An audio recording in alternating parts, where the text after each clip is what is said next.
Good morning, honorable members. We'll be starting shortly.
Good morning, honourable members and ladies and gentlemen.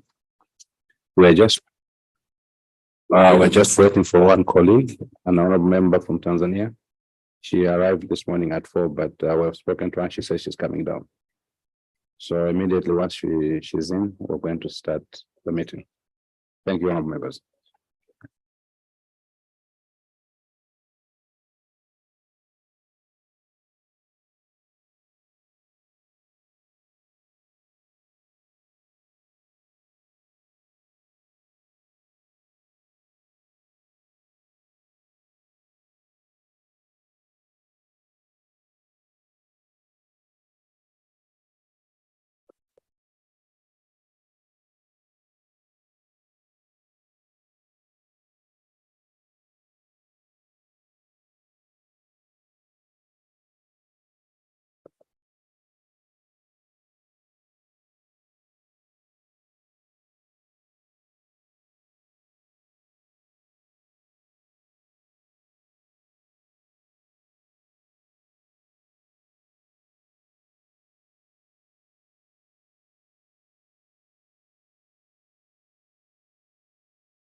Good morning, our members and our distinguished guests. May I now call the meeting to order?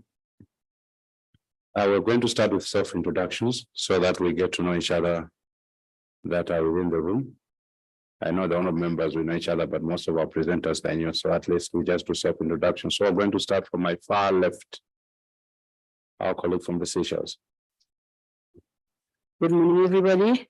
My name is Honorable Regina Spawa, Member of Parliament from Seychelles and Chairperson of RWPC for SADC PF. Thank you. Good morning, honorable members. My name is Rosie Bistoke, MP from Seychelles, and I'm also the chairperson of Human and Social Development and Special Program of the region. Thank you. Good morning. My name is, let's say, G. Kiakai, staff member from the Parliament of Botswana. Good morning, everyone. My name is Ditapelo Kiorapetse from the Parliament of Botswana, but I'm also Vice Chair of TIFI. Thank you very much.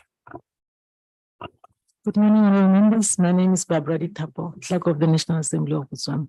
I happen to be attending meeting of clerks and I took interest in this meeting. Thank you. I hope I'm welcome.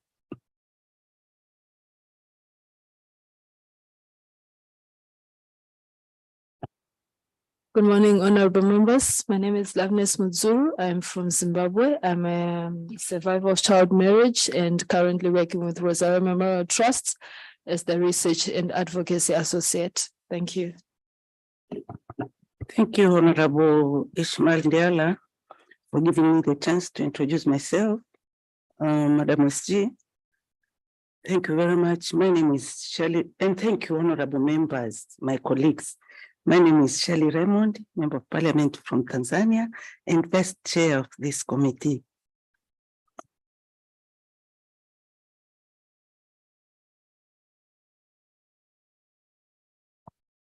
Good morning, honorable members. My name is Paulina Kangwashivi from the SADC Parliamentary Forum. Thank you. Good morning, honorable members and staff. My name is Joseph Sianyawo. I'm the resource person from the National Assembly of Zambia. Good morning, honorable members. My name is Shonen Kurasha. I'm the program manager for democracy, governance, and human rights at the SADC Parliamentary Forum. Good morning, honorable members. I'm the Secretary General of the SADC Parliamentary Forum. My name is Boemo Sekon. Good morning, honorable members. My name is Togo Kumete from the Parliament of Eswatini. I'm a committee secretary for the RMPLOC Committee. Thank you very much, Madam Mr. and colleagues. My name is Ishmael Ndaela Onani, and I'm the chairperson of the Committee on Regional Model Laws Oversight Committee. I now invite the committee secretary to present the credentials of members and confirm the quorum in line with Article 17 of the SADC PF Constitution. Ms. Toppen. Thank you, Honorable Chair. The credentials are as follows. All the members of the committee are here, save for one member who has since ceased to be a member of parliament. The chair will elaborate on that. And since we have in our midst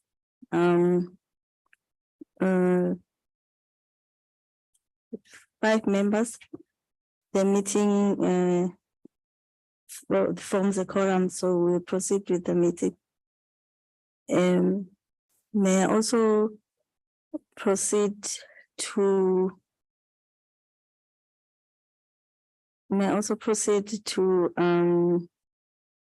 update or to inform the members and the resource persons who are joining us here today and our visitors that the this committee is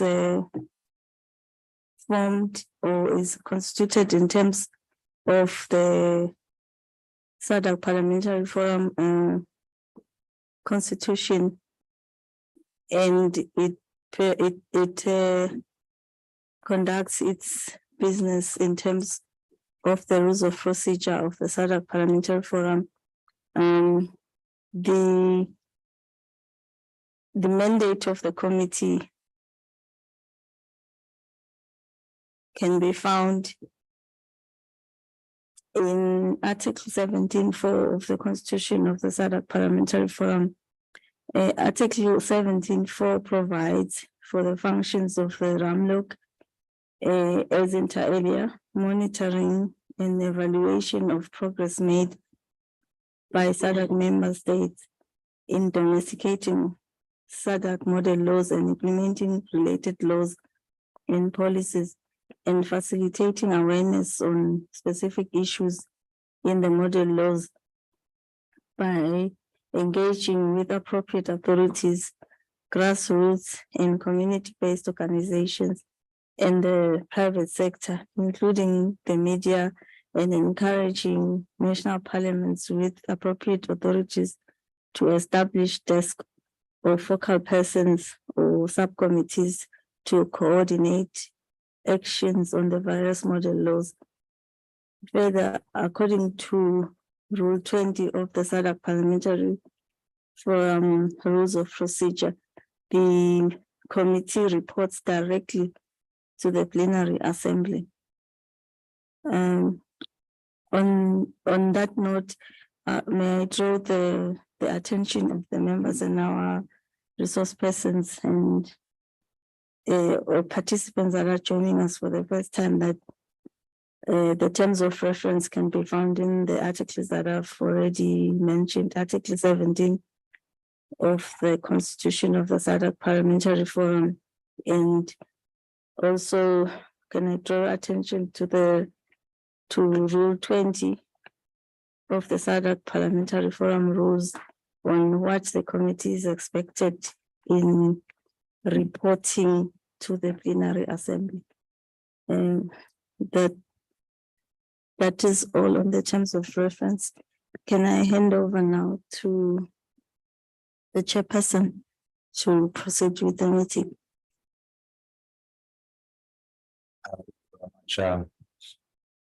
Ms. Stockholm. Before we go into the adoption of the agenda, let me also thank our dear colleague, Honorable Ndiweni from Zimbabwe, who is no longer an MP after they just ended the elections. Because I think when we had the chat with him in Arusha, he had told me that he was not contesting. So he never put up his name for contesting because he said, I think he has done enough. But surely as a committee, I'm sure that we're going to miss his contributions, his lively contributions. For those that have worked with him, you know, for every single meeting, for you to know that he's here, we would have to contribute positively to the committee. And I think the committee will greatly miss him. And we wish him well after his term as a member of parliament. I think he has served for 2 terms or 3, if I'm not wrong. And for us as SADC PF and on behalf of the committee, we wish him well and we wish him all the best. Honourable members, the draft report, the draft agenda was for the meeting was circulated to all members, and I'm sure we must have received them in our different platforms, i.e. the emails on WhatsApp. Are there any proposals to amend the draft agenda? All of members.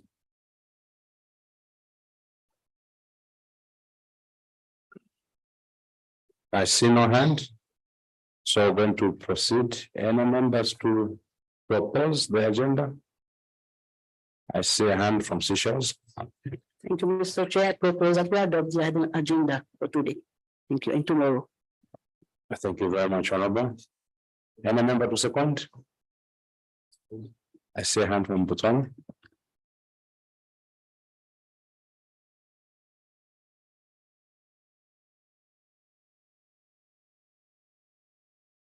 Honourable members, the agenda has been duly adopted. I'm now going to proceed to the opening remarks. Salutations, honourable members for the SADC PF Regional Parliamentary Model Laws Oversight Committee, the Secretary General for the SADC PF, Ms. Brian Segoma, esteemed representatives of member parliaments, staff of the SADC Parliamentary Forum, staff of the national parliaments, distinguished colleagues and participants, ladies and gentlemen, honored members, distinguished colleagues, in welcoming you to this very important meeting of the SADC Regional Parliamentary Model Laws Oversight Committee, allow me to start by stating that it is a pleasure for me to be chairing this meeting soon after the 53rd SADC Council and Summit held in Angola, which laid bare the slow pace of ratification of the SADC protocols, as was noted during the proceedings.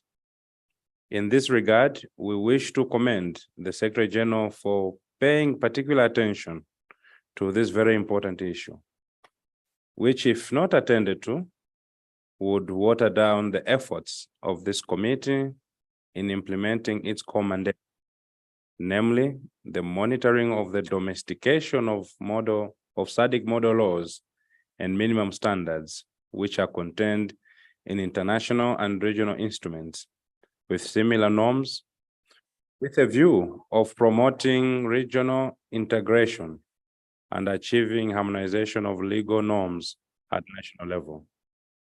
As we are all aware, SADC has developed a number of protocols that provide for strategic regional cooperation on issues of interest that are affecting our member countries.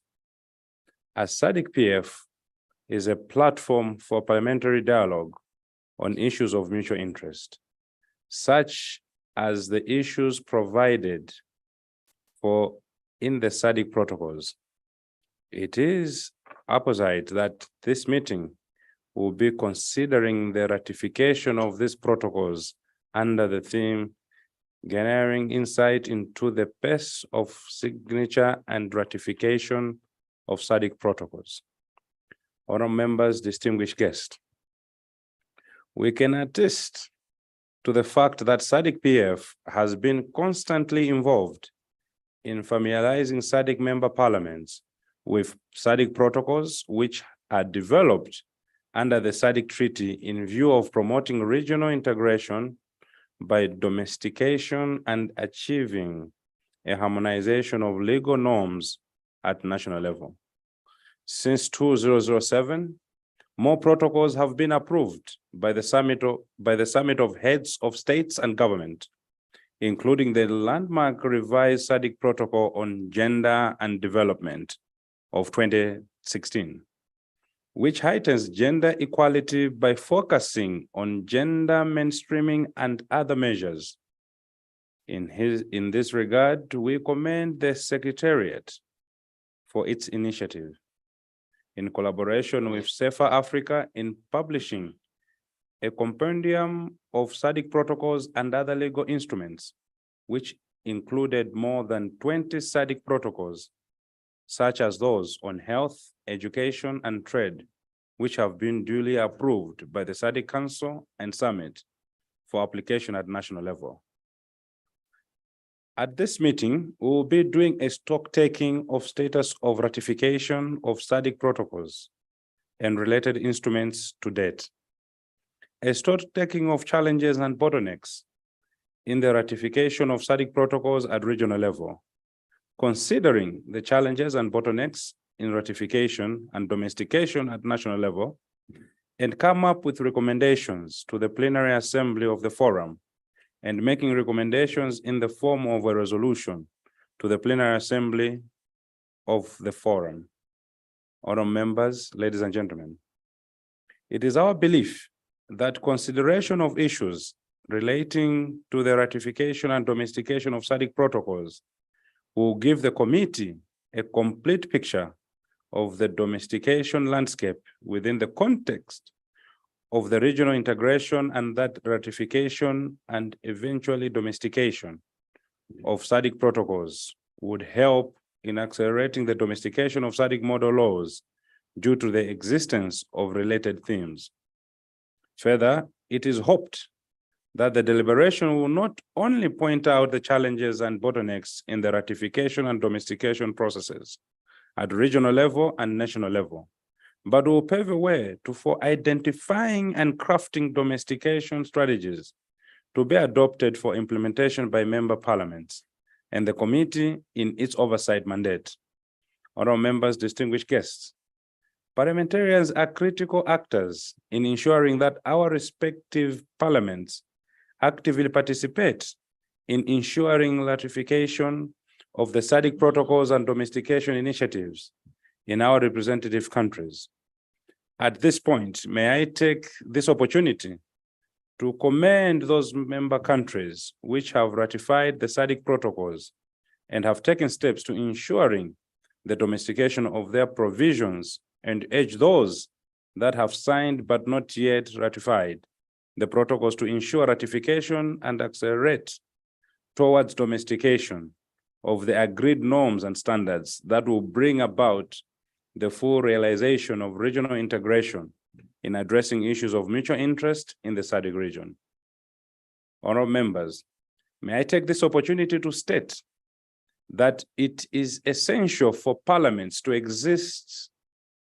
exercise their oversight role on the ratification of international and regional instruments and domestication of the norms and standards provided in those instruments, and ensuring that government is accountable to its international and regional commitments to promote the lives of citizens in their respective countries in the SADC region. Honorable members, distinguished guests, let me conclude my remarks by thanking you all for availing yourselves for this important meeting, and thank all stakeholders and the country representatives who have accepted to engage with us and make presentations on the challenges and bottlenecks encountered in the ratification and domestication of the SADC protocols during our committee session. I therefore encourage honorable members to actively participate and take maximum advantage of this session by engaging with the presenters on the issues under discussion, as the committee is mandated to monitor and evaluate progress being made by member states in domesticating the SADC model laws and implementing related laws and policies. With these few words, I warmly welcome you all and wish us a fruitful deliberation as I declare the meeting officially open. Thank you very much, honorable members, distinguished colleagues, honorable SG. Thank you.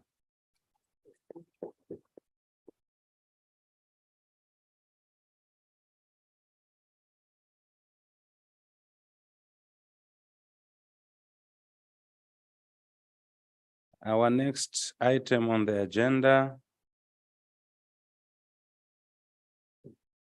is I now call upon the committee secretary, Ms. Toko Gumedza, to update the committee on the actions taken by the secretary and progress made on the previous resolution. But before we go, before we go into the update on the committees on the action taken, we're going to start with minutes. So we have to do the consideration and adoption of minutes of the virtual public hearing held on the 27th of November, 2022. Okay. I'm being corrected that it was not a virtual meeting, but rather it was a physical meeting that was held on the 8th. I call upon the secretary to take us through the minutes. Thank you. Thank you, Honorable Chair. The minutes of the statutory meeting of the Regional Parliamentary Model Laws Oversight Committee, RMPLOC, held on the 8th May 2023 at Radisson or Tambo International Airport Hotel, Johannesburg, South Africa, under the theme Progress on the Domestication of the SADC Model Law on Elections using electoral system designed to achieve inclusive governance, specifically women and minority group participation and presentation, as well as political financing regulation. Honorable members, we will go item by item in considering the minutes. Honorable members, may I start with the credentials or the members who were present during that meeting?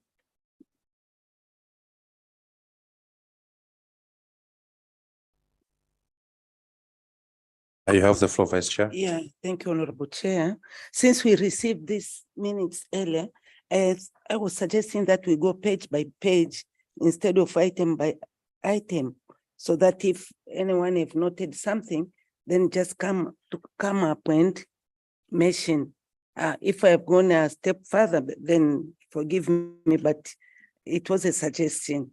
And if it's agreed, I just want to hear my chair's approval. I have something on page 1.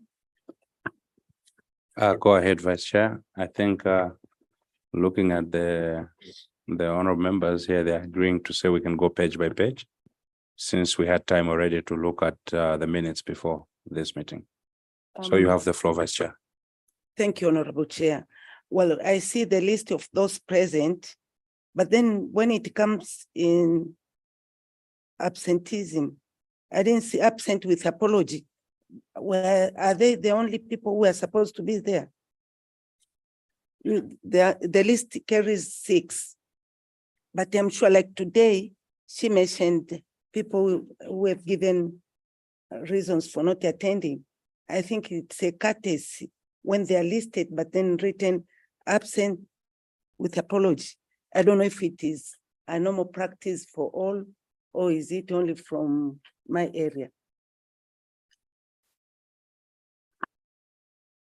Honorable Vice Chairperson, looking at the minutes, we see that all the 6 members were present. So we had no apology on the 8th of May, 2023. Accepted. Ms. Toko, please proceed. I see a hand from from Botswana, sorry. Yes. You have the floor, Honorable. Yes, just check the correct spelling of Dr. Kabele Matlosa, the under-resourced person. I don't think that's the correct spelling.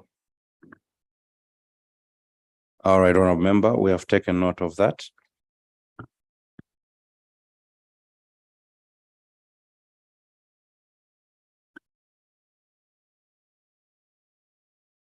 Honorable member from Botswana, may you please come again on the intervention? It's just the spelling of the resource person. It's KHA, not E. All right. Kabele Matlosa. Thank you very much. We have taken note of that.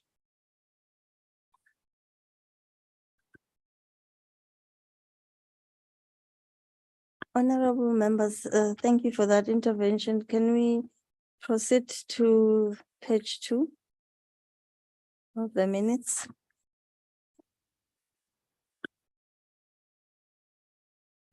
I see a hand from Seychelles. You have the floor. Thank you, Mr. Chair.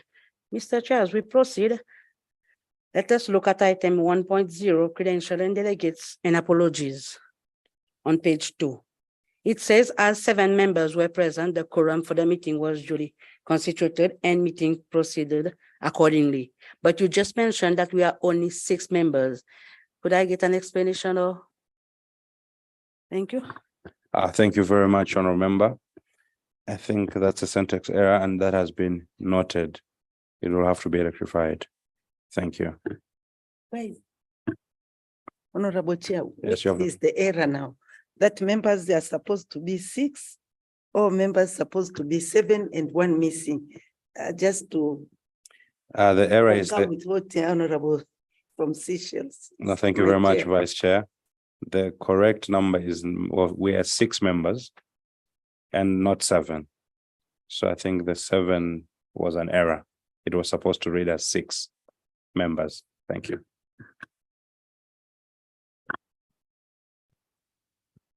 Thank you, Honorable Chair. May we kindly proceed, honorable members, to the third page?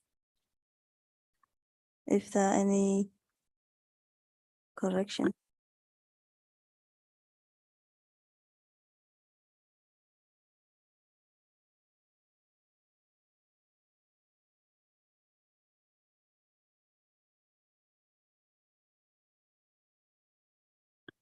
In the absence of any interventions, the honorable members may kindly proceed to page 4.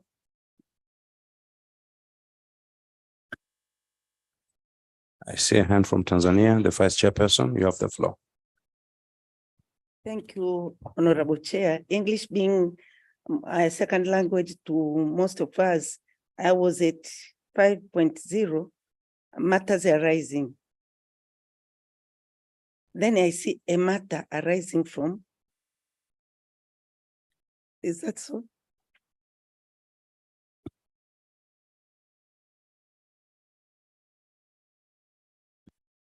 Thank you very much, Honorable Vice Chairperson.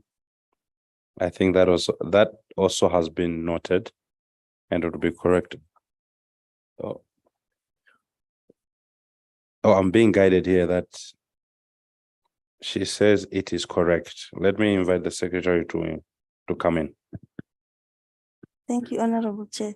Reading the sentence from the beginning, it is correct. Because the minutes refer to a matter that arose in the previous meeting. Minutes, sorry.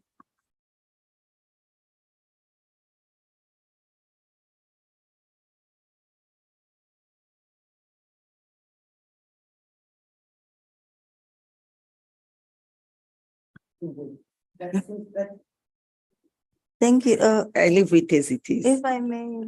Sorry, we've also got another intervention from Seychelles. Let's invite her, then you Maybe can in answer. future, for the purpose of convenience, we should name the subtitle of the matter arising. So that it given insights of what we are talking about. Because right now, the whole paragraph, you have to read the whole paragraph to understand what they are saying, what we are saying. In future. Thank you. That has been noted, honorable member. Even though we didn't intend to have headings because it seems there's only one matter that arose. But we can include that. It doesn't disturb the minutes in any way. Thank you. I see a hand from the Vice Chairperson.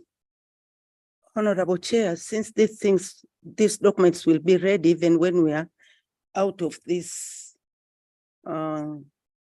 forum, I think even when you go further to line 3, where it reads, child marriage where children were married of F before the age of 18. I don't know what we are talking here. If we could just give her time to rephrase and put it. We will not be debating on better language or what, but at least we should put things in order. So I close my subject. All right, I invite the secretary. Thank you, Honorable Chair. Without making this a dialogue, but I was going to propose that we read the paragraph, but anyway, as the chairperson, the honorable member feels strongly that we have to rephrase, we will do so accordingly. Thank you. Thank you very much. Please proceed. Honorable members, we were on page 4, is it? Page 4 of the minutes. May we proceed to the 5th page? Starting from item 6.1.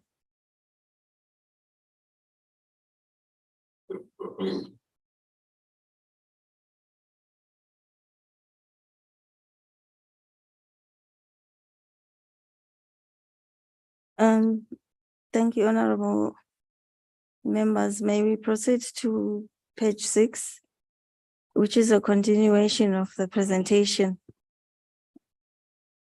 on the electoral designs and the deliberations thereafter.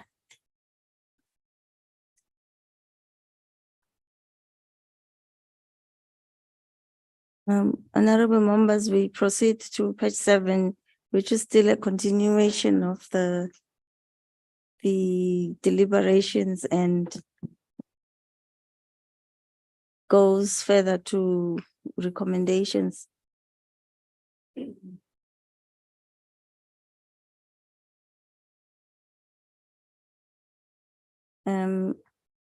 Page 8 also contains the recommendations.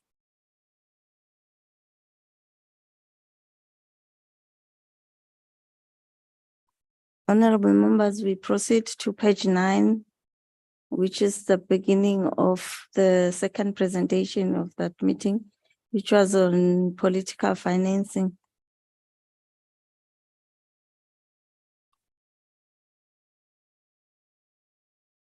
It goes further to page 9, page 10, page 11.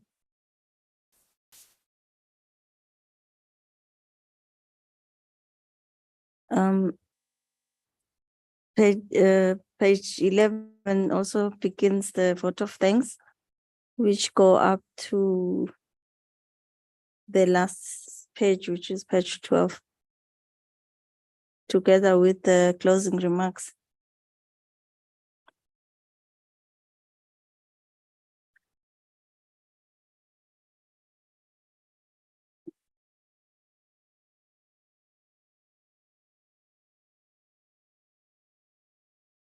Honorable members, if there are no interventions, that would be the end of the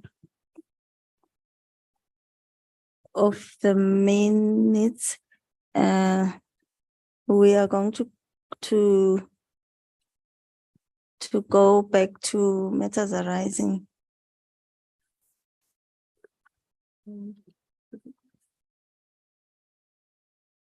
I know before we go to the matters arising, I would ask for a member who would, if for any member who would move for adoption of the minutes as amended. I see a hand from Yes, Seychelles. Mr. Chair, I move for the minutes to be adopted. Thank you. The date of the minute as well. With amendments? Yes. Thank you. Thank you very much. We've got a proposal there from Seychelles that we adopt the minutes with the proposals as highlighted. Any seconder? Seconded, Botswana. All right. We have got a secondment from Botswana.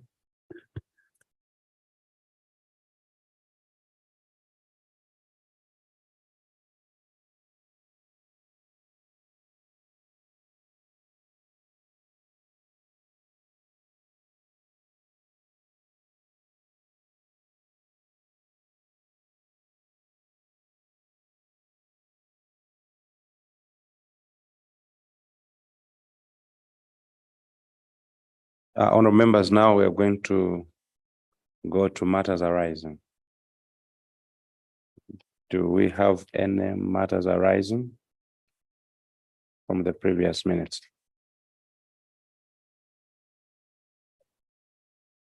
I see a hand from the vice chairperson. Thank you, Chair. I believe matters arising comes from our recommendations and things which we didn't finalize, or we were given tasks like the one of looking for funds in our own parliaments as a committee to go and see how things are happening in other areas. I mean, by now, I expected our secretary to come up with a table of matters arising and not now to start listing them, how it should, and that in the other minute, we suggested the same, if I can remember. Matters arising should not pop as today. You see, after a certain meeting, then we come up with things to make a follow-up. Then in the coming meeting, we are seeing what was taken care of, how was it attended, and how did it go. That is a normal practice of meetings and committee meetings. I stand to be corrected. Thank you very much, Vice Chairperson.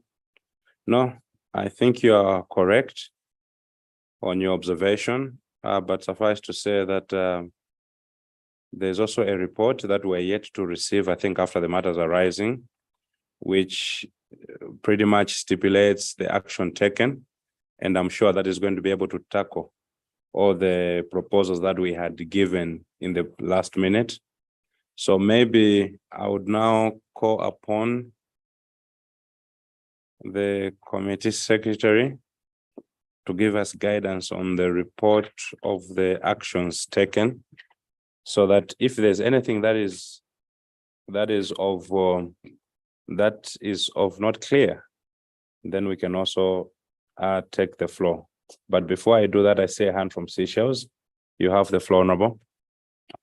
Thank you, Mr. Chair. I just wanted a clarification. Are we taking point by point to go down to the recommendation? Because I had a matter arising from 5.0. I just wanted an update. 5.0, second paragraph.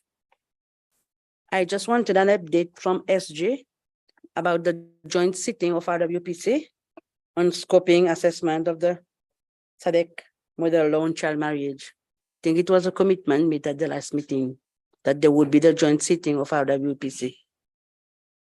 Thank you very much, Honorable Member. Before I give the floor to the SG, I see another hand from Seychelles. Maybe she can tap it together. Mr. Chair, we have an agenda with that. And the agenda, it's number 5.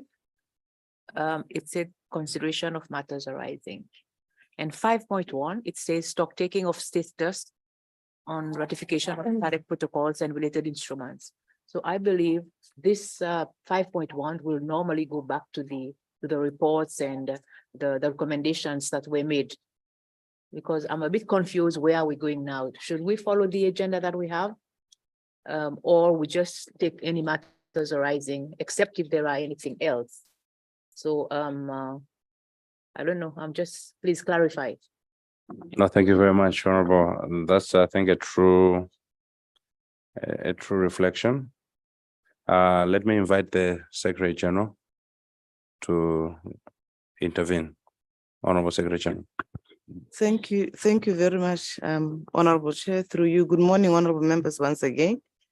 The last intervention would help focus, because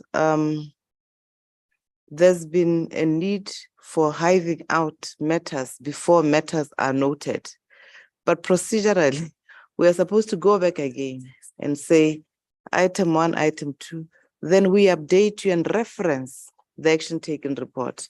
So if we will never finish, and the Secretariat has put forward before, the reports are prepared, but we never know what your matter would be, because our matter may be different from the matters that you note as we go along.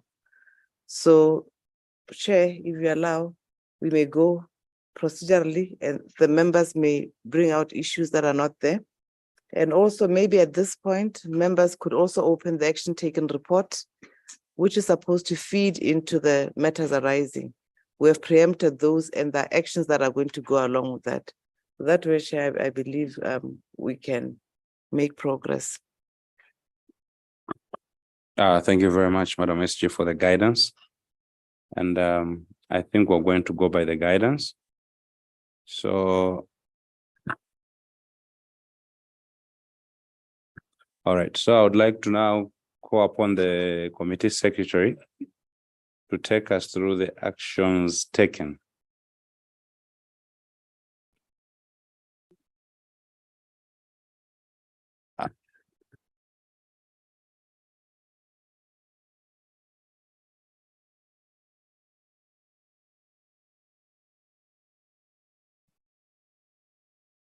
Honorable members, may we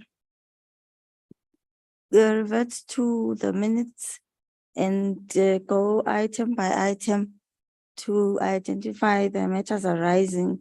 And then when we get to the matters that need to talk to the actions taken, we will go there. Then may I proceed to the first item,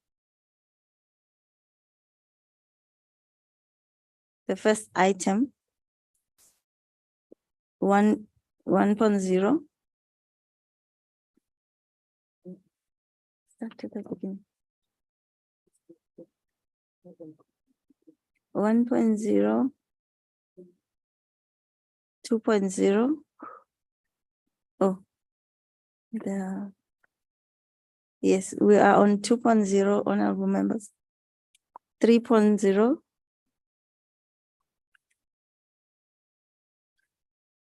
Which is the welcome remarks.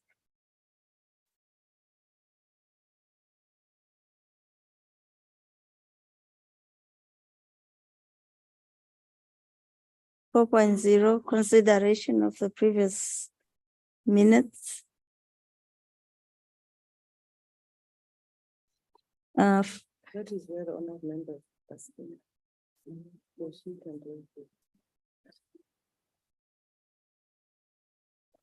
What we are trying to do, honorable members, matters arising can only emanate from the previous record. So I think we started far above where there are no issues, but we are going down with every item so that where there's a matter that you'd like to raise, you then indicate to the chair and the chair will allow us to respond. How we respond, we'll respond in terms of giving information, but also cross-reference for you the action taken report so that we don't repeat a process. Thank you, Honorable Chair, Madam SG, for that clarification. We are on 5.0. No, 4.0. Or 4.0. Yes, 4.0 was corrections of the minutes of the 22nd of November. And 5.0 is matters arising from the minutes of the meeting of the 8th, the minutes that we are looking at now. I see a hand from Tanzania, the vice chairperson. Thank you very much, Honorable Chair. In 5.0, after a long discussion, we agreed that, it was like an assignment from our committee that, and it is written there, since Madam SG said it would not be possible for SADC Parliamentary Forum to fund for that exercise of visiting or of financing the oversight committee in visiting other countries, maybe for that assignment. If I may request the secretary to read that paragraph, because what I'm coming up with I'd like to know how it would be fair if we, all of us could report how many attended it. Like me, I would say I didn't manage in my country. Maybe you should carry us along. With your permission, Honorable Chair. Honorable SG. No, that's correct. There was a request. The committee wished to go out to do oversight visits as a collective at the regional level to establish whether the issue of child marriages is still happening. What we have done, we have invited guests who are experts. You have Ms. Loveness there, who's a survivor of child marriage, who will speak to that issue as a compromise for you traveling to those countries because we don't have resources. We have also invited the Goodwill Ambassador, who has joined us online from the outgoing Goodwill Ambassador, Ms. Nyarazai Gumbo, I always forget my sister's name, to also share because she holds the data that you'd ordinarily get in those countries. So that is what has been done. And when you look at the action taken, that is what it stipulates. And maybe to assist Chair so that we don't go back and forth, there was an item on eradicating child marriage, which was there. There was also a request in the committee at the same sitting that you wanted to go back to the scoping exercise, which in fact was the joint session that you held.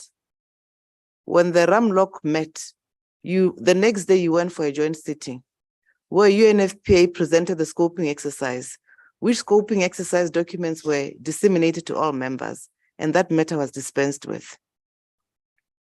So, Chair, regarding child marriage, that's what it is. And at this point, Chair, you may wish to invite Ms. Loveness and the outgoing AU Goodwill Ambassador to intervene and do such as you had requested. And then we can move on the program in that manner.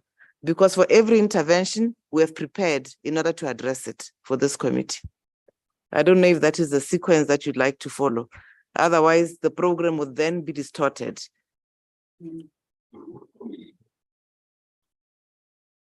All right, thank you very much. Just for guidance, Madam SG, do we start with the virtual as in inviting the outgoing Goodwill Ambassador, or we start with Ms. Loveness in the room? Just your guidance. They may speak among themselves, but I believe Ms. Loveness, because she's here, she may start. And then Ms.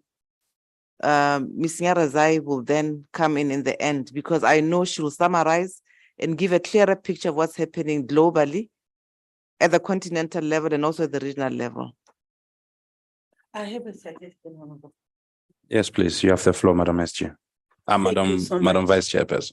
Thank you so much, Honorable Chair, and thank you so much, Madam SG. I was suggesting that before we go to our expert, since we are now listing the matters arising, we finish with the list and then we get the answers so that we give them more time.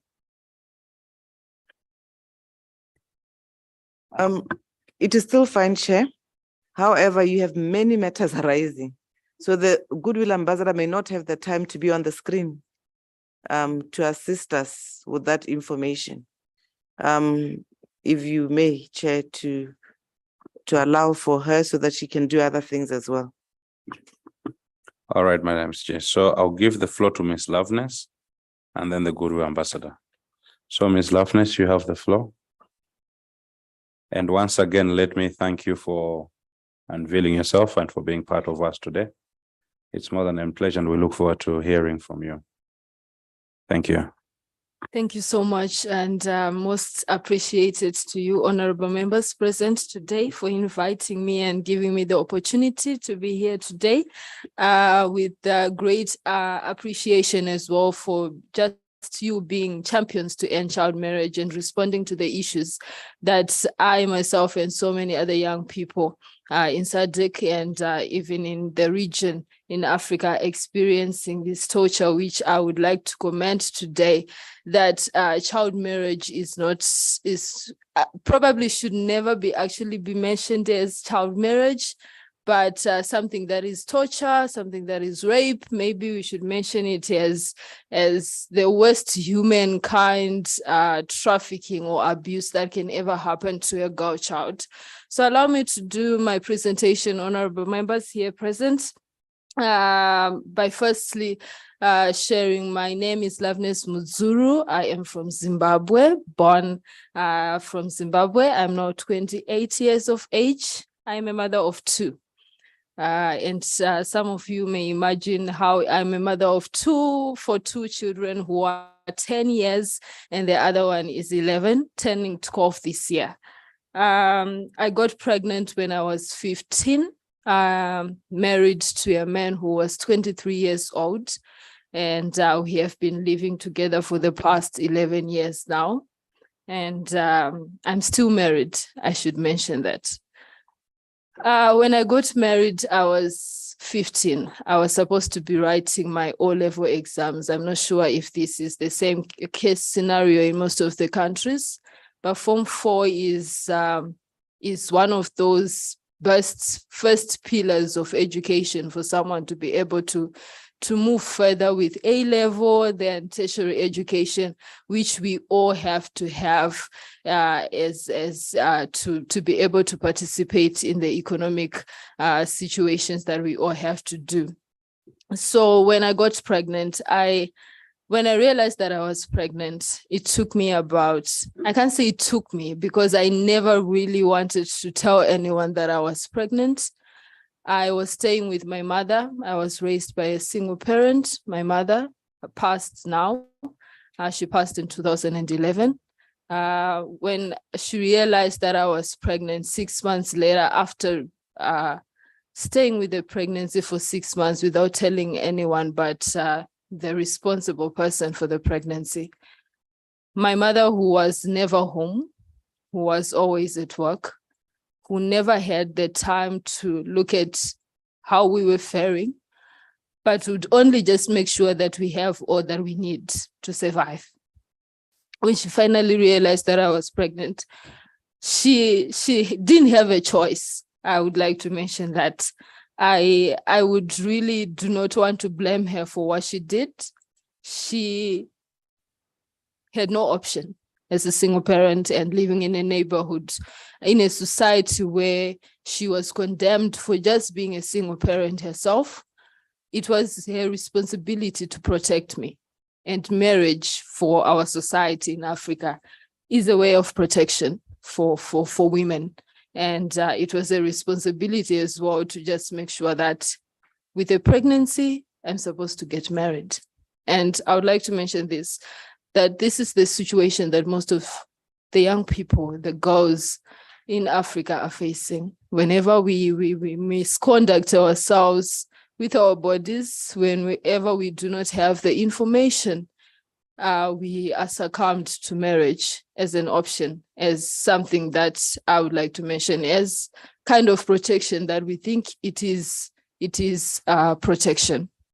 So when my mother found out that I was pregnant, she literally just forced me out of the house. I left without even any of my clothes and went to stay with my in-laws. I have very great appreciation for my in-laws who took me in, who fed me, who took me not only just as a daughter-in-law, but as a daughter. They allowed me to stay in their house, but most of all, they allowed me to go and write my exams, because when I eloped, it was 2 weeks before I was supposed to sit for my exams, and they allowed me to go write my exams. They were there to support. But as we all know, that when you become a daughter-in-law, eventually you have responsibilities. You have the responsibility to take care of your in-laws, a family of 9 people, my in-laws, my brother-in-laws, my sister-in-laws, their children, and to do the house chores, to clean after them, to make sure that they are all cared for. Whilst I'm pregnant, I have a man who is no longer my boyfriend, but now my husband, who expects also very much from me as a wife. So when I went to write my exams 2 weeks after I got married, I literally did not have any time to prepare, but at least I managed and passed my O-levels. Within those times that I was writing my exams, I gave birth to my daughter at 7-month preterm child. My daughter now, she's 11 and turning 12 this November. Brilliant child. I guess she takes a bit of the DNA that I could not use for I had always dreamed to become a lawyer, to become someone who would represent the society. It has always been within me whilst I was growing up. Some of you may wonder how does someone who probably thinks she was intelligent enough to do law become pregnant? But yes, I got pregnant. And when I gave birth, I had an exam the next day. I had an exam, and with a 7-month preterm child, I had to go back on the desk and write my exam. In as much as we have these re-entry policies, we have these education policies where we allow pregnant women to write their exams or so forth, I felt I can't blame the country. I can't blame the system, but I felt it was too much for me because I was still in pain with a child who was supposed to be staying in the hospital, having to leave the hospital 6 hours after giving birth and rushing 3 kilometers away to go and sit for my exam. I had good people around me. I did. I had good people. But what I do know is not so many girls have the privilege to have a support system, which is very essential. They all need a support system around them. My mother-in-law was able to stay with my child for the 2 days that I had to write my exam, giving her water. And we cannot imagine how do we give water to a 7-month term child. But that was the situation for my daughter. Thank you. And yes, I wrote the exams, didn't write the physics exam. That was very essential for my mother because she wanted me to do science. And she really wanted me to be probably a doctor. That was she wished for me, but I didn't go and write it. I couldn't do it. It was too heavy for me. I had not prepared for it. For the past 6 months that I was pregnant, I could not read. I could not think of anything but how to hide the pregnancy so that I could still go back. I could still attend classes. And I managed to pass with the 7 or 8 O-levels. So it took me probably 2 years. I was staying with my in-laws, but before the 2 years, 6 months later, after giving birth to my first child, I became pregnant again. I do not know how that happened, but I would like to believe it's because I was a child and because also my mom was passed away. The only person who was close to me was my little sister, who was also Form 2. And she was now staying with my uncles, with also probably the same circumstances, looking at her and leaping at her. Just probably she was supposed to get married as well because no one wanted to take care of her. I couldn't take care of her. My mother was passed away. We had very little to manage. So here I was getting pregnant again and I realized, wow, this is wrong. Then this is wrong. That's when I realized that this was wrong. my husband was not working. We were practically, literally being fed by my mother-in-law, who was a nurse aide at Parenya Hospital. And in a family now of 11 people, she had to make sure that we all survive. So fast forward, I met sisters keepers, I should say, women who have kindness. I met Beatrice Sawajge, who is the director and founder of Reopen Opportunities for Transformation Trusts. Through my sister-in-law, Chieze Chkonye, she was more than a sister-in-law. She became my sister, my big sister. She's 3 years older than I am, but she took me in. So when I met Beatrice Sawajge, I realized that there's so much, or maybe little, that I can do to make sure that no other girl child would experience what I had gone through. In 6 months of marriage, or in the 2 years of marriage that I had lived, I had experienced I don't know if we ever think of marriage as something that is difficult or painful or torturous or abusive when we are adults, when you are adults, if you married when you were consenting and older. But for me, that was my situation. That was my day-to-day. It was painful. It was difficult. It was horrible. Maybe I was just a child. That's what I know. I was just a child. And I had to live without knowing how that feels anymore, what a child really feels anymore, because now I was an adult. I was supposed to be an adult with very little to go with very little, be it finances, be it friends, and be it family. I was looking at my in-laws. That was the only family that I had. My sister, who was also looking at me, my children, who were now my family, my husband, who was unemployed, and,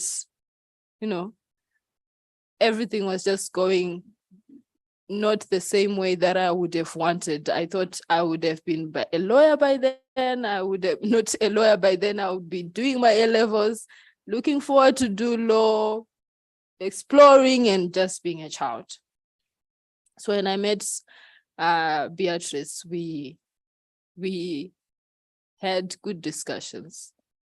We summed up how we could change the environment, how we could change not only my situation, but how we could stop the same situation to go to my little sister, to happen to my daughter, to never have to have my son as a perpetrator. And we had the opportunity and the funding from Veritas to lodge a complaint and challenge the government of Zimbabwe. Because for me, it was about the law. What could be done differently? So it was about how do we change the situation? Maybe my mother could have gone to the police to say, I can't marry off this child because the law doesn't allow me to. Probably if there was something different, she wouldn't have put me into marriage when she knew that I had a brighter future ahead of me. So we lodged a complaint. We challenged the Constitutional Court of Zimbabwe, me and another survivor of child marriage, Ruvimbo Topozi, to raise the age of marriage for child marriage to 18 years, which we thought at least by 18 years old, you'll be looking at tertiary education. That's the least we could think of. All I wanted was to get educated. Then I met Dr. Nyaradzai in 2016. And for most of you who know the former AU Goodwill Ambassador on ending child marriage, she might be vocal. She might be that kind of person who speaks and gives you the facts. But she's also the kind of person who does, honorable members, who speaks and does. She was there to hold my hand and send me to school, back to school. She paid for my school fees. She was there to help me out with emotional support, to just be there. And I managed to do a diploma in social work at the University of Women's University in Africa, in Zimbabwe. And I would like to commend that Zimbabwe has actually done it to ensure that young women or women who have experienced difficult situations are given a second chance into education. So as I mentioned, now I'm a social worker. Let me move forward to just say that the situation that I'm living in, that I lived, it's not a one-person situation. This is what is happening. Yes, child marriage still exists. It exists for real. It is still there. And I'm currently working as the research and advocacy associate at Rosario Memorial Trust, an organization that is led and founded by the AU Goodwill Ambassador on ending child marriage.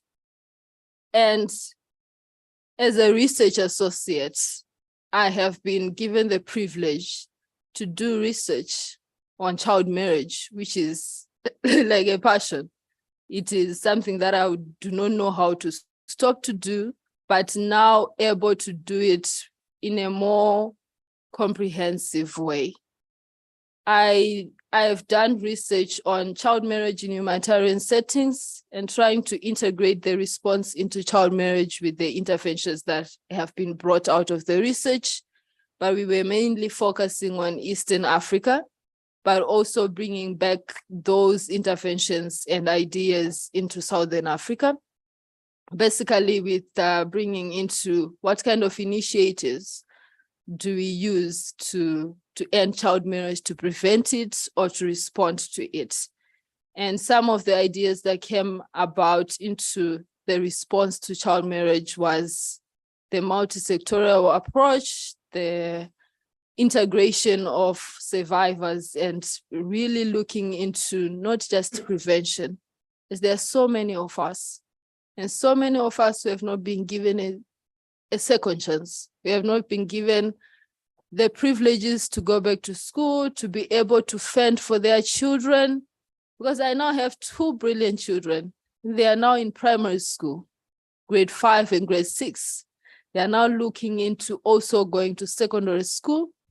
They need food, they need good shelter, they need education. So this is something that I constantly think about, into how many of us, we have statistics, 1 in 3 women and girls experience child marriage is it every day or every minute? And in as much as we have these numbers, we have created a society of young people and girls who do not have a way forward, who do not know where else to go. So with that research, we have a roadmap that brings about how do we move forward into responding to child marriage. But I would like to also mention the other research that I have been part and parcel of, a research on child marriage and mental health, the relationship, the intersectionality of child marriage and mental health. I'm 28. It's been 11 years since I got married, and probably 3 years into just being a child in a marriage, and I became an adult.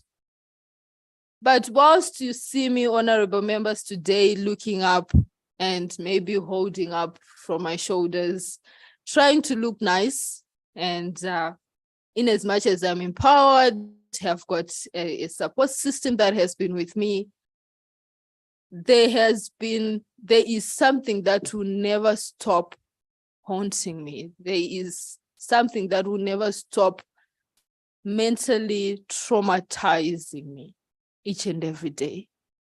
The fact that I could have been somewhere, and the fact that I have not done enough to stop the situation that I have lived from happening to anyone else, honorable members. So today here I am, really excited and really happy. I think in 2017, I was invited to attend one of the SADC PF meetings in its, I can't remember, but in its early development of the SADC model law. And Honorable Ndiweni was around, very supportive and enthusiastic member of this assembly.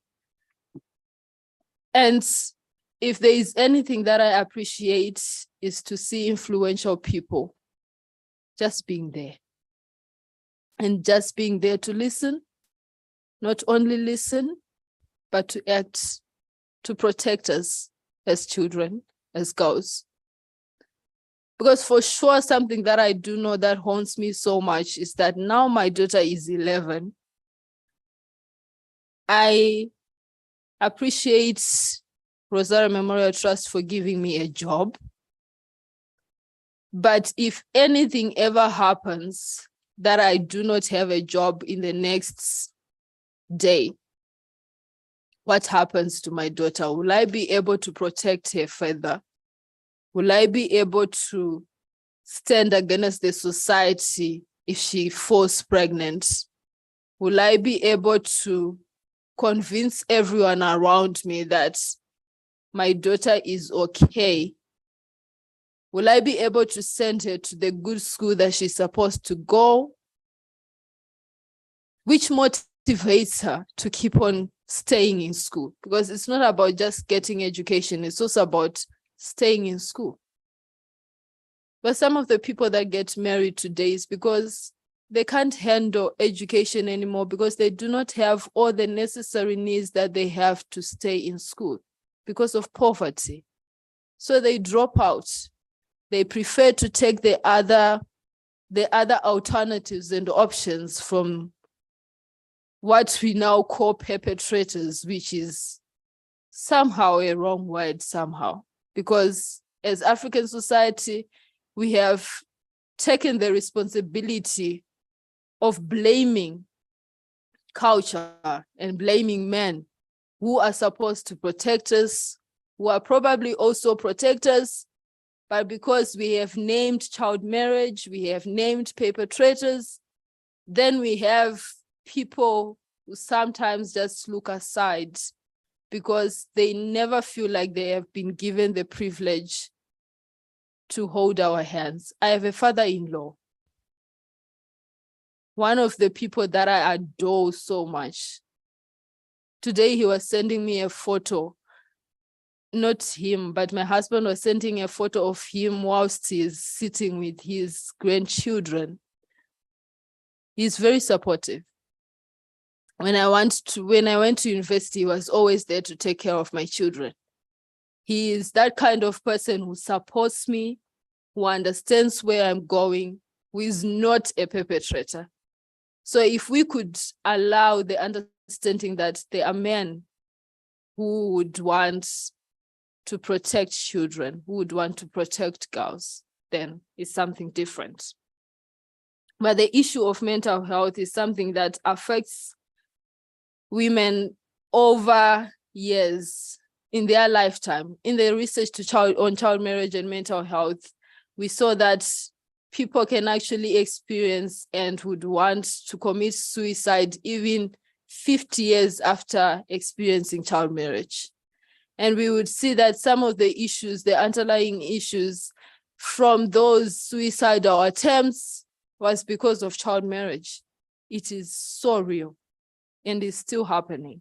So today, honorable members, I'm really glad that you have allowed me to sit on this table. and make a few appeals to you. I am privileged enough to be in an advisory board of the Pan-African Alliance on Ending Child Marriage, a consortium of organizations in Africa, and most of them in Southern Africa, who have got a vision to have an accountable Africa free of child marriage, forced and premature unions. But what I do understand is the campaign to end child marriage, the African campaign to end child marriage, the African Union rather, campaign to end child marriage has been set to end 2023. And one of my appeals to you, honorable members, today is to move further the issue of child marriage, as this is not an issue that could just end this year, but also to, as you have said today, to speak on the ratification and domestication of the model law into our different countries. This is really recommendable from me today. I'm really happy that I've been able to be allowed to be here today by SRHR Trust, Africa Trust, to be here today and be able to speak to you. Allow me, honorable members, to make an appeals to you today to seek redress for survivors of child marriage, as I'm a survivor of child marriage myself, through SADC governments by ensuring that it is not sanitized by using the word child marriage. That is first. This will help members of society see the gravity of this challenge. Honorable members, please, I would also appeal to you to hold heads of state accountable and ensure that any religious sects will carry out such practices. First, the law, because lack of enforcement remains a huge barrier in SADC region. But also would want to mention that there is also the issue of training for the judiciary institutions who enforce and implement the laws in our different countries to have more understanding of the law, of the model law as well. I would also want to appeal to you to not only is child marriage the model law supposed to only prevent child marriage, but as I mentioned, that to also offer child brides and their families a better social and economic opportunities, as this is vital. I would like to believe that we have not done the research, but we have quite a good number of women who have experienced child marriage and they would need your interventions. Allow me, honorable members, as well to add that though I would want and I'm patriotic about my own country, Zimbabwe, I would like to call upon you, honorable members, to ensure that there is adequate improvement of the enforcement of the model law into our different countries. Thank you so much for allowing me to make this submission to you. Thank you.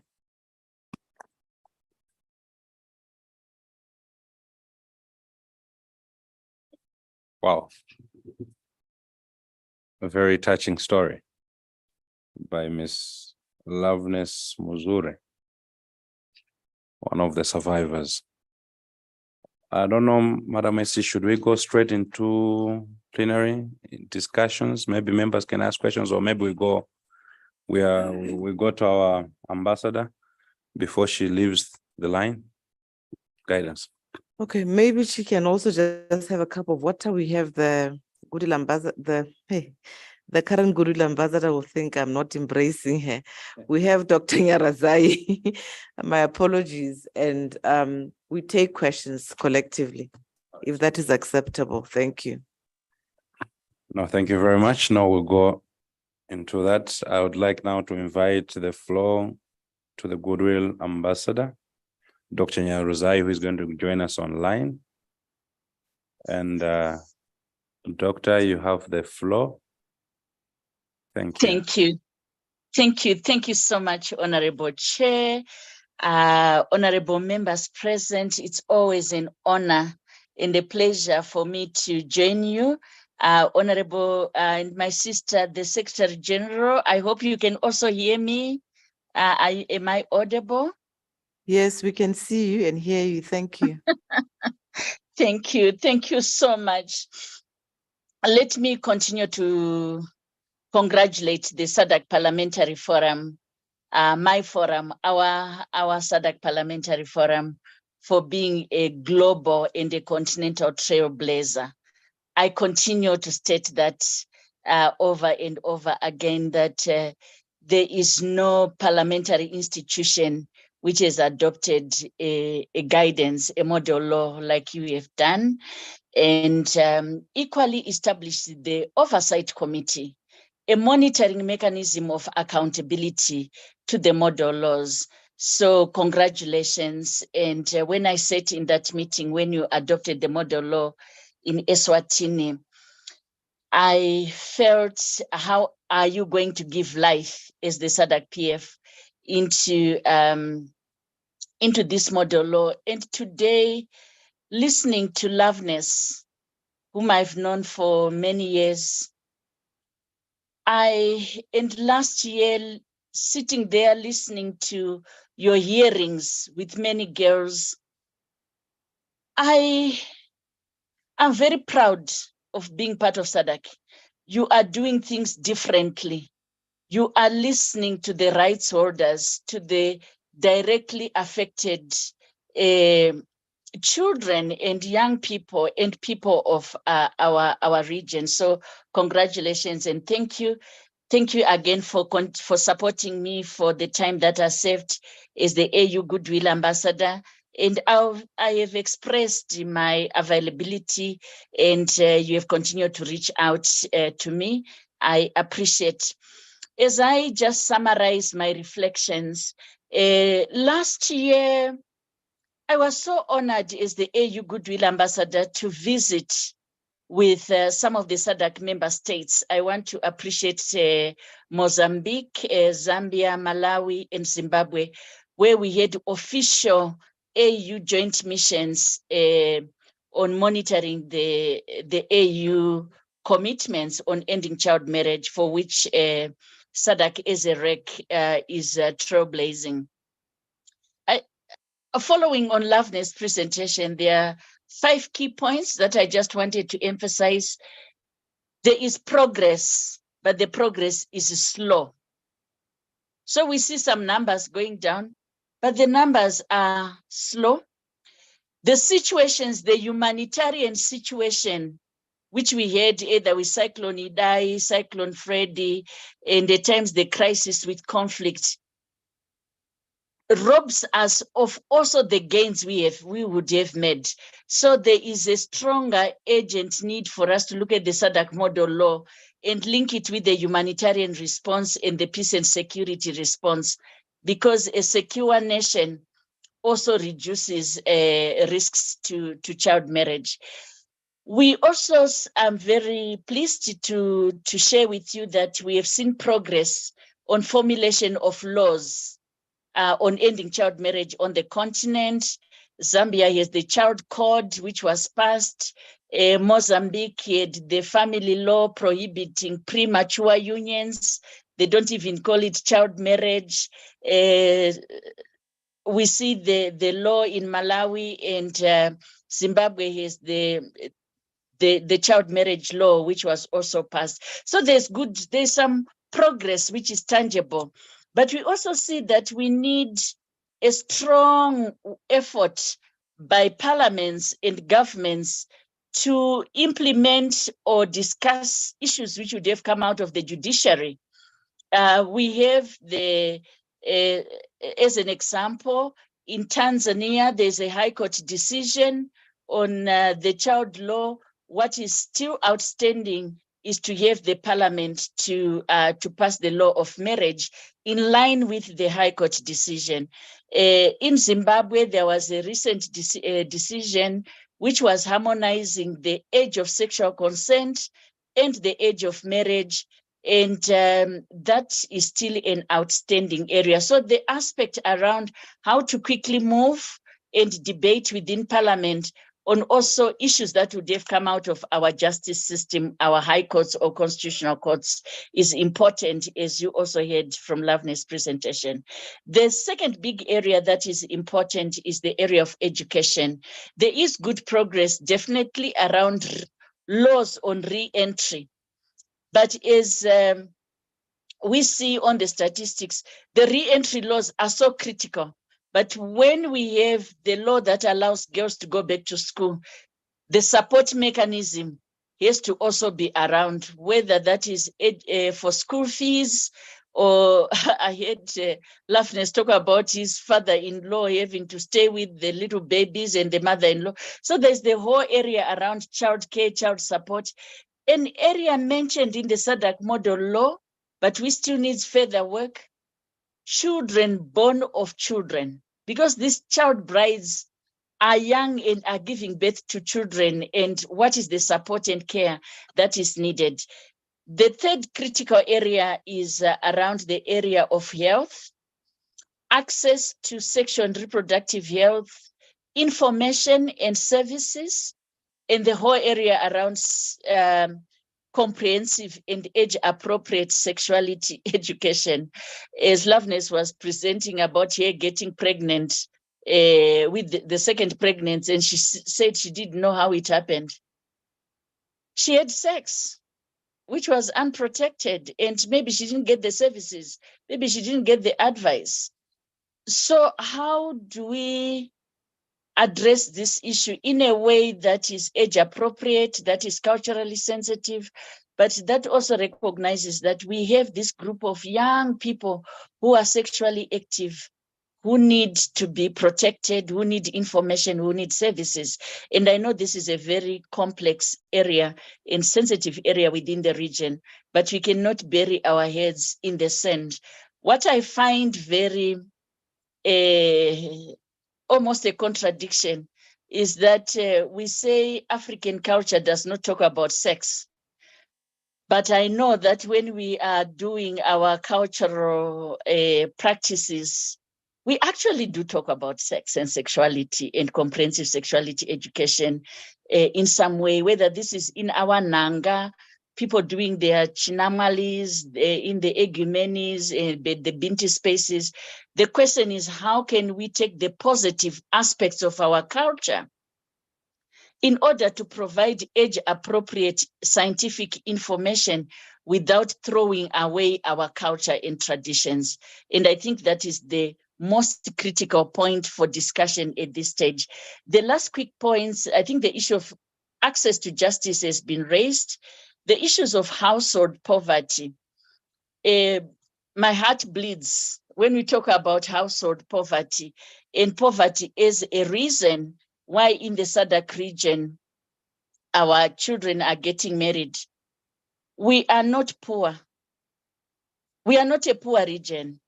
That is my observation as the AU Goodwill Ambassador during my tenure, was it is in the big farms, in the mines, where you also have high prevalence, but it is in the mining compounds where we have artisanal mining, where we have big farms, which do not have schools, but those are the arteries generating wealth for our nations. So there's a contradiction between us having the mines which are generating revenue, big mines with no schools where our kids are getting married. And I think that conversation needs to happen, that we cannot be so poor in the middle of so much resources as to marry off our children. I want to conclude with the issue around social norms. I want to appreciate that our traditional leaders in the SADC region have also been stepping up. The formation of the Council for Traditional Leaders in Africa has been very notable, and we have seen traditional leaders in the various countries developing bylaws to end child marriage within their chiefdoms. But what has not happened is for it to be systematic within the region, but they're really looking at that as part of applying the SADC model law. I would like to make some recommendations, some quick recommendations to yourselves and to our member states. The first recommendation is to the SADC member states to ratify the protocol and or the instruments that should make the SADC Parliamentary Forum a parliament. We really need the forum to be a parliament so that the decisions and the treaties and which are adopted by the parliament, the laws, are binding to our member states so that we can turn the model laws and maybe go through a process where the model laws we have on gender-based violence, on child marriage, and on other issues can be SADC laws and not just model laws, not just persuasive. So I really call upon our member states to expedite the action for us to have our SADC parliament. Secondly, and of course, we continue to encourage to work with member states to support them around the domestication. But we need to say, what does that domestication actually mean in relation to sectoral policies and tools that exist? The third strong recommendation is the role of parliaments, including the SADC Parliamentary Forum, around budget oversight. It is parliaments that approve national budgets. It is in the national budgets where our member states express themselves on commitment and where resources are going. I think this is an area which is critical because the SADC model law even speaks of establishing a fund, but each nation has an envelope, which is called the national budget. Can we start there to ensure that the national budget has enough resources that are responding to the issues that have been raised? The fourth recommendation, and which I'm very excited to see the trends in the region, is the role of independent human rights institutions. The human rights commissions, the gender commissions. In many countries, these commissions report directly to Parliament under the Constitution. It means they can track, they can monitor, they can report on ending child marriage. So for countries that have commissions, gender commissions, human rights commissions, I think this is a role which the Oversight Committee can continue to encourage to get also those reports as part of ensuring oversight at the country level, as well as the role of other committees within Parliament. So I'm looking forward to my country like Zambia to have a gender commission. I know that there's a human rights commission for us to also have stronger institutions. The oversight on the role of Parliament on oversight with the executive is important. And from my work, I know that many member states have launched the national campaigns on ending child marriage or have national action plans, but it was not systematic to see how are the reports brought to Parliament. So there's a national strategy, there's a national action plan. Currently, you have a very strong oversight at SADC level, but at member state level, it's not very systematic, clear on how those national strategies are reported into Parliament and how you do your oversight, because that's where some of the practical issues have to be carried out. In conclusion, I would recommend that with the strong leadership that you have on the issue continentally and globally, that we request SADC to play the leadership role that you have done on other issues like HIV. You could, within SADC, have a periodic, once every 2 years, a plenary session of your parliament on ending child marriage, but possibly request the Pan-African Parliament to also do a plenary session on child marriage, because SADC Parliamentary Forum has a best practice which is solid and systematic in communities with the young people, with the member parliaments. So there is authenticity in the leadership of bringing and requesting and encouraging for a plenary session at the Pan-African level, so that the SADC model law can also inform a law the work that is happening at the continental level. And lastly, I always enjoy the time I'm with member states and member states are negotiating law, because when it comes to issues like child sensitive issues relating to culture, the argument is, this is an issue of culture. We need to talk to the cultural leaders, the chiefs. And when we are with the chiefs would say, this is an issue of the law. It has to be dealt by the parliamentarians. So my recommendation, honorable members, is potentially together with the Pan-African Alliance on Ending Child Marriage and yourselves to convene a joint session of the Oversight Committee and the Council of Traditional Leaders in Africa, so that there is that coherence to say neither our laws nor our culture accepts the abuse of our children, because what we are talking about is child rape, is sexual exploitation.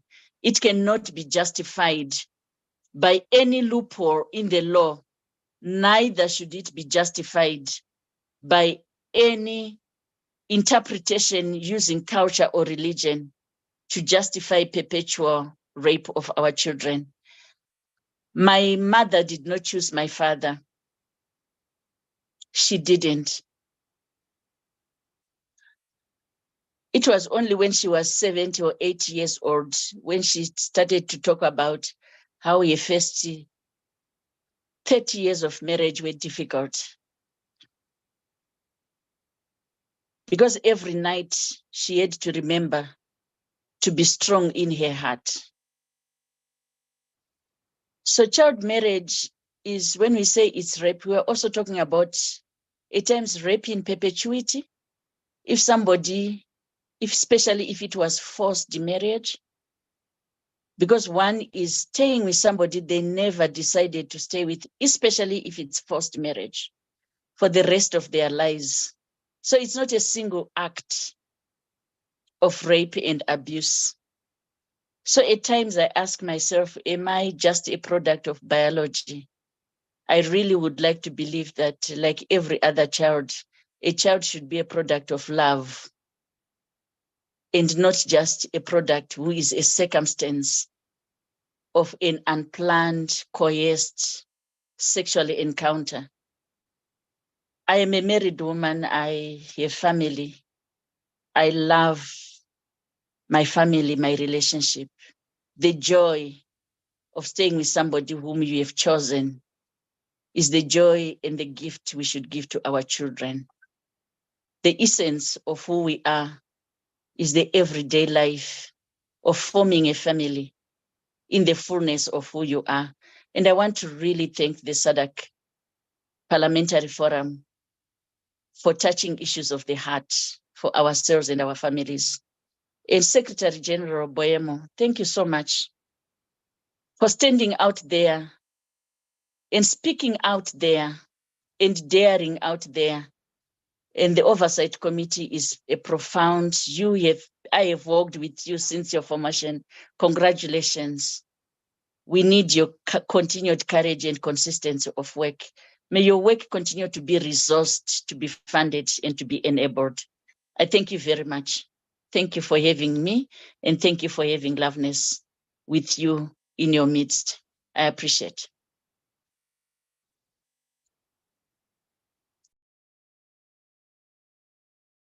Thank you very much, Ambassador. That was so touching and well, insightful information. Looking at the time, honorable members, I would suggest maybe we go for a healthy break so that we resume. This is 11:10. I don't know, how long should we take? 20 or 30 minutes? 20, yeah? So can we resume at 11:30? All right, House adjourned. Thank you.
One, two, test.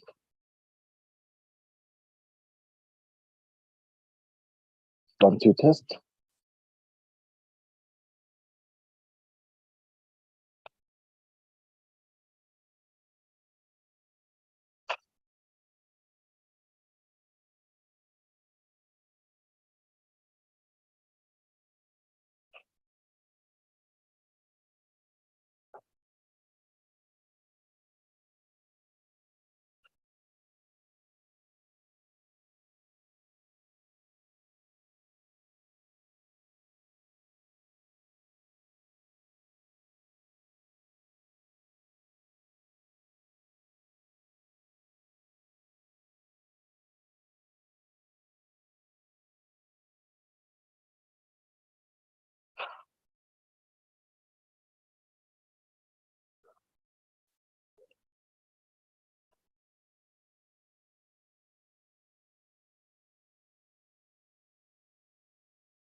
Yeah, do it. Yeah, one, two.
Yes, you're good at your job, but your processes though.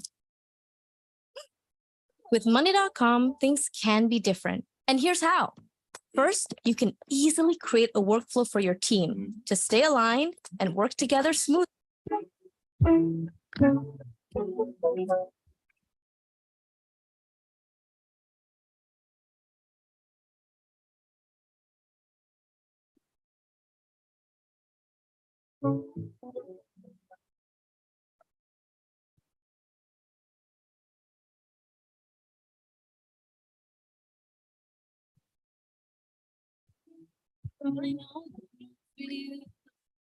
Tell 1,000 lies for you. Love you like the ocean, love you in slow motion. Anything it takes to make you stay. But I can't rely on you. Doesn't matter what I do. You say you need a time, and I think you mean a buyout, cause it's pretty clear you're on your way out. And I understand it's hard sometimes to make up your mind in these trying times, yeah. I just can't accept you leaving me when I'm overseas with the heart so heavy. Think that I deserve the truth for once, not a guilty tone, cause you're not alone, yeah. You said you wanna come home, but I know you don't. So this time, here you are. You got something to say. Insane to face what it's all.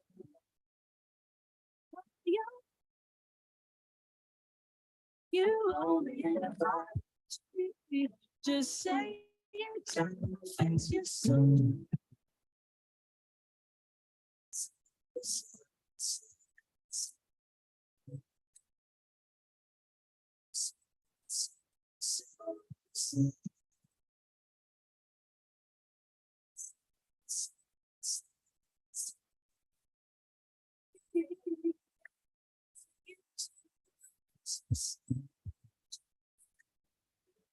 Even quit some friends for you. Cause you couldn't stand it, be all independent. So you had to have me for yourself. That was when I trusted you. When I could add up 2 and 2. When you promised we'd be together, you, me forever. Now there's nothing to understand. It's hard sometimes to make up your mind in these trying times, yeah. I just can't accept you leaving me when I'm overseas with the heart so heavy. Think that I deserve the truth for once, not a guilty tone, cause you're not alone, yeah. You said you wanna come home, but I know you don't. So this time, here it is. You got something to say. Insane to face what it's all.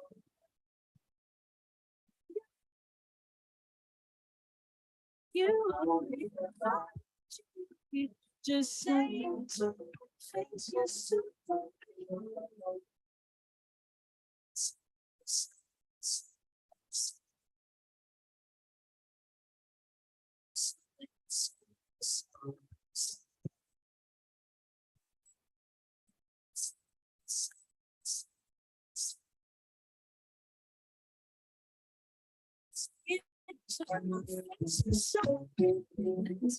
I think I got it.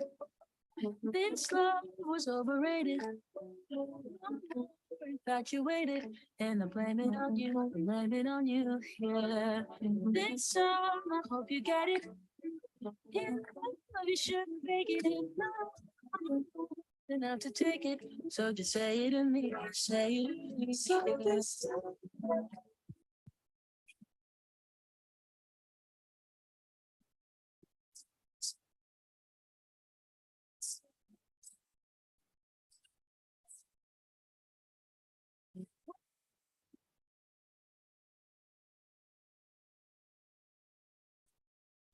Just say it to my face, yes.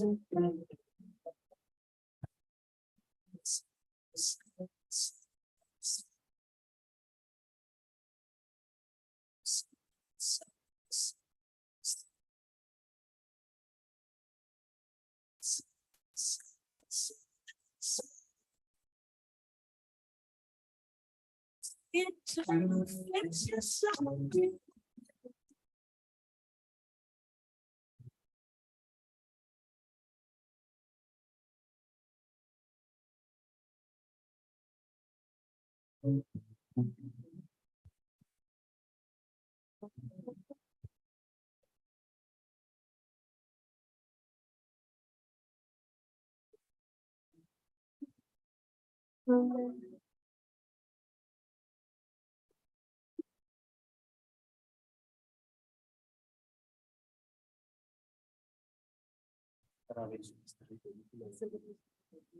Welcome back, honorable members. I think our next item. Yeah. Welcome back, honorable members. We are now going to get into engagement, question and answer session, or comment as well, especially from the two presentations from our dear colleague who is with us here, Ms. Muzuri, and also the ambassador who joined us online. So if you've got any interventions or personal questions that you would want to ask, and also Ms. Loveness, you are free to answer any question, and wherever you feel that you can't answer, you can also just say it, that I feel that I won't be able to answer. So the floor is now open. I see a hand from Zimbabwe and then Seychelles. Sorry, Botswana and then Seychelles. Thank you very much, Chair. Yeah, it was quite a touching story by Loveness. I would like to first extend my warmest gratitude for your courage to speak out and do the good work that you are doing. And I think you need to keep up the good work. You mentioned that you had intended to be a lawyer. I don't know if you still harbor those ambitions, but I think you are still very young. You can still do your LLB. There are various options, I think, which you need to explore, especially correspondence, which you can do at your own pace. One of the leading universities when it comes to correspondence is UNISA, but there's also University of London, which for me, I think it's a better option because the program is shorter. But at the end of the day, you'll have your LLB. In fact, I know of a practicing attorney in Botswana who is from Zimbabwe and he was a pilot. I think his side failed him and then he branched into law. So just think a lot about it and see if you can pursue that dream. Don't get anything discourage you. And again, listening to your story, I've just been wondering whether there's a conversation in your family about this experience and what you are currently doing in trying to help other, the girl child generally. Are they comfortable conversations? Are you open and frank about them, including, reflecting on the experiences in terms of even psychological support, and another form of support system. I remember most of the countries when they transition to democracies from non-democracies, they tend to have. South Africa had what? Truth and Reconciliation, where we say, okay, let's just talk about this experience and put it out there so that this is not repeated in the future. Whether as a family you had these discussions. Now, going into the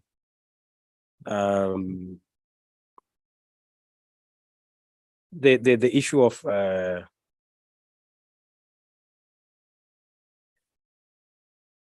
where I think the gap is. This is I don't know the extent to which it affects other honorable members, but not all MPs come to these forums, okay? And the extent to which they interact with the likes of Loveness, experts like the good doctor who always talk to us about these things, are exposed to the model laws, and so on and so forth, are very few MPs. And they tend to, when they go back to their countries, become sort of lone voices. And I think more needs to be done to sensitize members of parliament about these issues so that we could have public hearings in our respective countries. We could also, find ways to really bring them on board. Because appreciation of these issues is not easy for many of the members of parliament. I've had a personal experience I've shared with you many times. Right from when we adopted the model law on ending child marriages and protecting children already in marriages, I sought to present a private bill. From the document that was circulated, you would realize that Botswana was among the countries which has exceptions. Marriage is at 18, but exceptions are cultural and religious marriages. So what I sought to do was to close that gap so that really there is no child marriages at all. But government has been saying we are developing a comprehensive law on marriages so that we include all other things, not just to look at this aspect. And in the meantime, this was in 2019. We are now in what, 2023? I brought it again for the second time. It was rejected again on the same grounds that, no, we told you that we was no. But in the meantime, when we were in Arusha, the assistant minister was answering a question in parliament, and I was just watching during break time. I was watching question and answer session in parliament. And he was answering a question on school dropouts. Talked about teenage pregnancy, and then also talked about early marriages as one of the contributing factors. And, to my surprise, no single MP stood up to say, hold on, did you say early marriages? I mean, children are actually getting into marriages. After Arusha, I went to my constituency on a constituency tour. It was a prize-giving ceremony. There was awards of prizes for the graduates of junior secondary schools who are going to senior secondary schools. And there was this girl who they said, I think, got an A. And she was called numerous times to come and get prizes. But each time she was called, she didn't pitch to collect the prize. So now the school head whispered to my ear and said, when she finished GC exams, she got married. So when the results came, she was now a wife and she didn't go to do Form 4. That's why she was not at the prize giving ceremony. And this is happening in my country. That thing still troubles me today. And even me, I don't have answers in terms of what do I do? Where do I start? But I thought, okay, my part could be the law reform so that this gap is completely closed. But I was shot down twice. This coming session, I'll be bringing the private bill for the third time. And I'm just wondering, for instance, in Tanzania, perhaps my mother here will talk about it. There's a court judgment. Why is it not? Why is Parliament not aligning the law to the court judgment? So, I think those are some of the things that I wanted to just raise. But I agree with the good doctor there. Poverty is still a problem. still a problem, and we are in some of these issues because of poverty. And I think that we need to really do a lot. But I have a specific question to I think the two presenters on the age of consent and age of majority.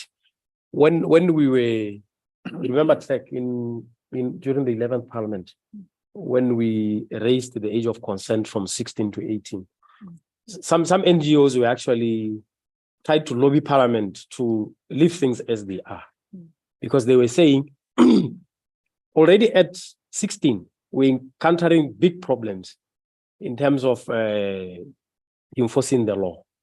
But now, if you raise it to 18, things are just going to be messy. I don't know what the presenters think. I don't know what honorable members think. But what we managed to do, though, through the lobbying, was to push for a Romeo and Juliet clause when the age of consent was raised, so that we don't criminalize sexual activities between, or amongst teenagers. So at least we were successful with that, because otherwise it was just going to get us into more trouble. I brought the amendment, talked to the minister outside, we agreed, then the clause was inserted. So I think let me stop here for now, but that's what I wanted to know about the age of consent and age of majority. What is the 18? Is it getting us into more problems, or really the age of consent must be in sync with the age of majority? And whether in our respective countries we have the Romeo and Juliet clause so that we protect the teenagers. Thank you so very much. Let me stop here for now. Thank you very much, Vice Chair Fred. We'll go now to Seychelles. Thank you, Mr. Chair. First of all,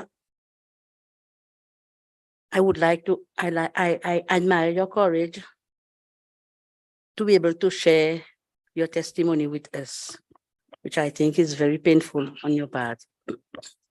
You mentioned two things which capture my attention. One is the lack of mental health. How do you say? The support, especially when you mentioned the painful, abusive difficulty that a child in marriage go through. So the trauma that you go through. So there's a lot of mental support. I think we have to see how we can help in this area. And another thing that you mentioned is about the perpetrator, especially who would like to protect the children, the child in marriage. While I was listening to you when you make this statement, I know usually we condemn the perpetrator, we accuse them. And I think we have to work on how to find ways of helping them, especially when we say that the mother law is to also protect the girl child already in marriage. How do we reach out to them? Because already in marriage, they have been pregnant by a perpetrator or married to a perpetrator. I don't know, like in your case, you say you got married to the one that made you pregnant.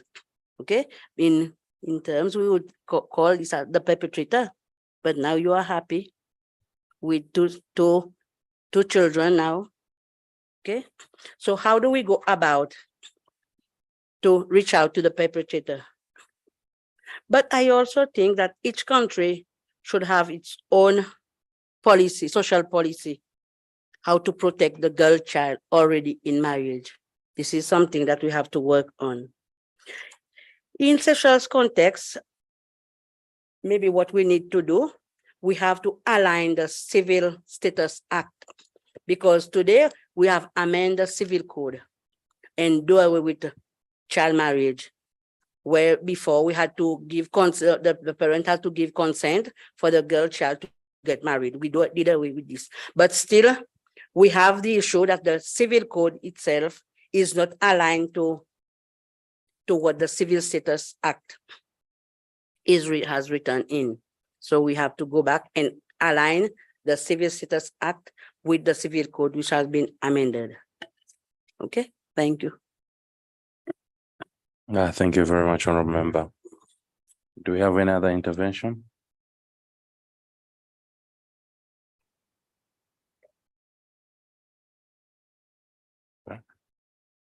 All right, there's a hand from Seychelles again. You have the floor, Honorable. But I would like to ask Rovnas, probably deep down from your heart. Say, for example, the age of consent in Zimbabwe changes to 18 years.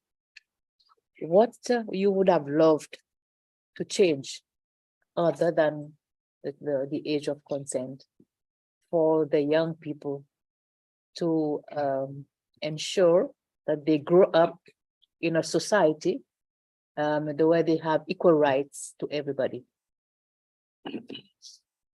That's my. I see also a hand from Tanzania, the Vice Chairperson. You have the floor. Thank you very much, Honorable Chair.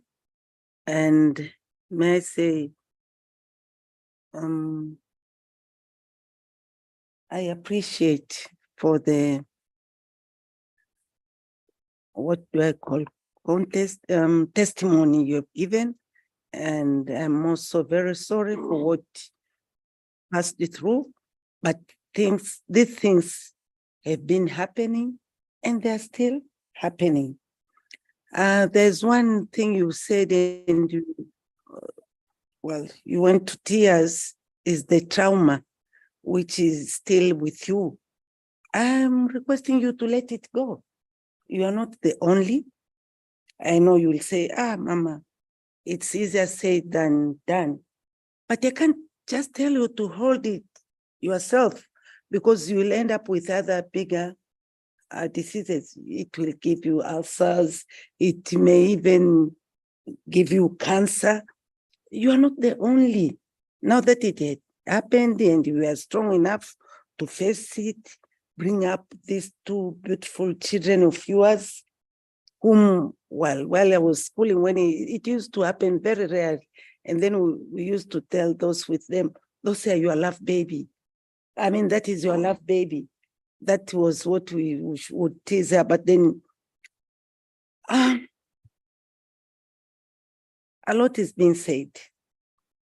And of now, it's even worse, because by the time I was young, at the age of 15, I would not even have bear a child because of the food we were eating, natural food, organic. It's not like now. A daughter of 9 years already can conceive, which was not happening in the past. So what am I telling you? First of all, I'm taking your story, or maybe that is a testimony to parents as well as to the young generation. Being a champion now, or whatever, an ambassador of that, I want you to share with us. Today you have shared your experience, but now I'm requesting you to tell us, what are you telling the young generation? Because to me, it goes in three ways. First, it can be the society or the family upbringing or accident. It's a social accident, we call. Everyone would wish like you to study until at a certain level and then get married and go on. But we are in the world of a lot, mix of a lot of things. In fact, to me, I would call you a hero, that you managed, you survived. Now forget about the past, work ahead. And let us see now, how are we going to assist the young generation? With the laws of any country of ours in SADC, as it is already said here about my country, that it has been ruled that the age of marriage should be 18. Yes, even the parliament, we are supporting it, and it is in pipeline now to pass the law. But will that end those things, even with the law? Now, it was also mentioned earlier, maybe the culture or religion beliefs. We want to see what will end that. But another thing, it is with moral and mindset. Of late, we have this privilege of re-entry. Even after having a child, then one goes back to school. But is that the wish of the person who got into accident? Yourself, you are a testimony that you finished and then you went back to school. You even did your exams at a very difficult stage. My first child was a premature, and I can imagine yours as well. 7 months is a premature child, and you managed to leave her behind, not even at a kangaroo care, but you just went and said, come what may, I'm going for those exams. You're a very strong woman. Now, with those laws and all those we want the government to do or the parliament to do, will that be an end of having a child-girl marriage? You're doing the research. Oh, what can it be done better to end it? Finally, I was thinking of asking you loud, but you have already given me an answer, and that was, were you friends before? Of course, you told me yes. So it was an accident through your relationship. But what angered you most? What really didn't please you? The fact that parents told you, oh, whatever, you were insisted to get married? Now, were you prepared to have this child? I mean, you are baby out of wedlock? Now there I get confusion. I don't know the answer. But whatever happened, I really, well, sympathize, but seeing the 2 grandchildren, I said, congratulations, it has happened. It was not the end of the world. You're a brave girl. Thank you for sharing. Thank you very much, Honorable. Do we see any other hand?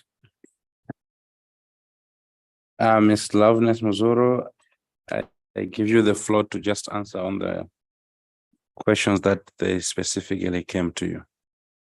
Thank you.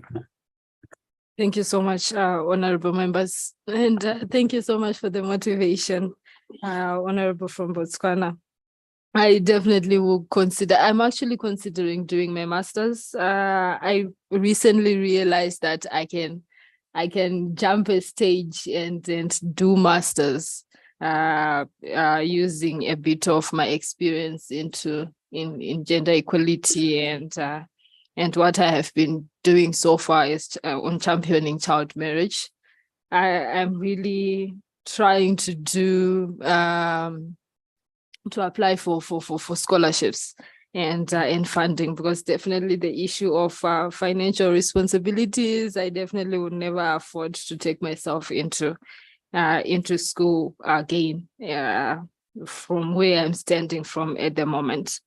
But one thing that you also mentioned, one of your questions was the issue of conversation within my family and hopefully as well, even in the society that I grew up. So for sure, as I mentioned before, I am coming from a family of no parents. My father's issue is rather complicated. My mother passed away. I have one sister and my uncles. So basically my family constitutes of my in-laws, my children, and my husband, and my little sister. And yes, of course, with my children, I have not really actually just sat with them to talk about my experience or child marriage and so forth. But one thing for sure is I have good support from my husband, from my in-laws on the work that I do to end child marriage. in as much as they know that I have experienced quite a lot of circumstances and difficulties in my marriage for the past 11 years and still moving forward, they do realize the importance of education. They do realize the importance and the difficulties that come from being married as a young person, as a child. So I can't say there was really that need to do a reconciliation conversation within the family, but from the day that I started doing advocacy and activism against child marriage, it has been that norm within my family that child marriage is a no-no moving further, even from the extended families that hear about Loveness Mudzuru. They do know that so far from where I stand in my extended families, other people from, that kind of extended family, we have not had any issues of child marriage so far. Maybe it's because we do not have people who are too much into apostolic religion or so forth. But so far, we have not had those kind of conversation. The last time we had that kind of situation almost happening, the one thing that resonates in the family is the mention of the name Loveness Mudzuru and how she will put you in court and put you in jail. And everyone just doesn't want to be associated with child marriage in my family. But definitely, yes, the issue of psychological support is something that I'm most appreciative within my family, as I have my mother-in-law and my sister-in-law who have always taken me as part of the family, as a child and a sister as well. So whatever problems that I face within my marriage, I can always run to my sister-in-law. She is that kind of a person that could prefer to beat her own brother for my sake, just to make sure she protects me. So she's quite a pillar, someone that we can always run to for mental support. Then I would also want to respond to the issue of the gaps in the laws, customary issues, and customary laws. In our situation, in my situation, rather in our situation, I mentioned that I challenged the Zimbabwean Court of Zimbabwe to raise the age of marriage to 18 in 2015. Then they passed the law into the constitutional law in 2016, a year later. And I would also want to mention that something that we did, or I now really understand, is the responsibility of citizens and individuals or people that have experienced the situation. You mentioned that sometimes there is that lead to engagements with people like me within your portfolios to share and understand the circumstances and the realities of what is happening in the with the situation.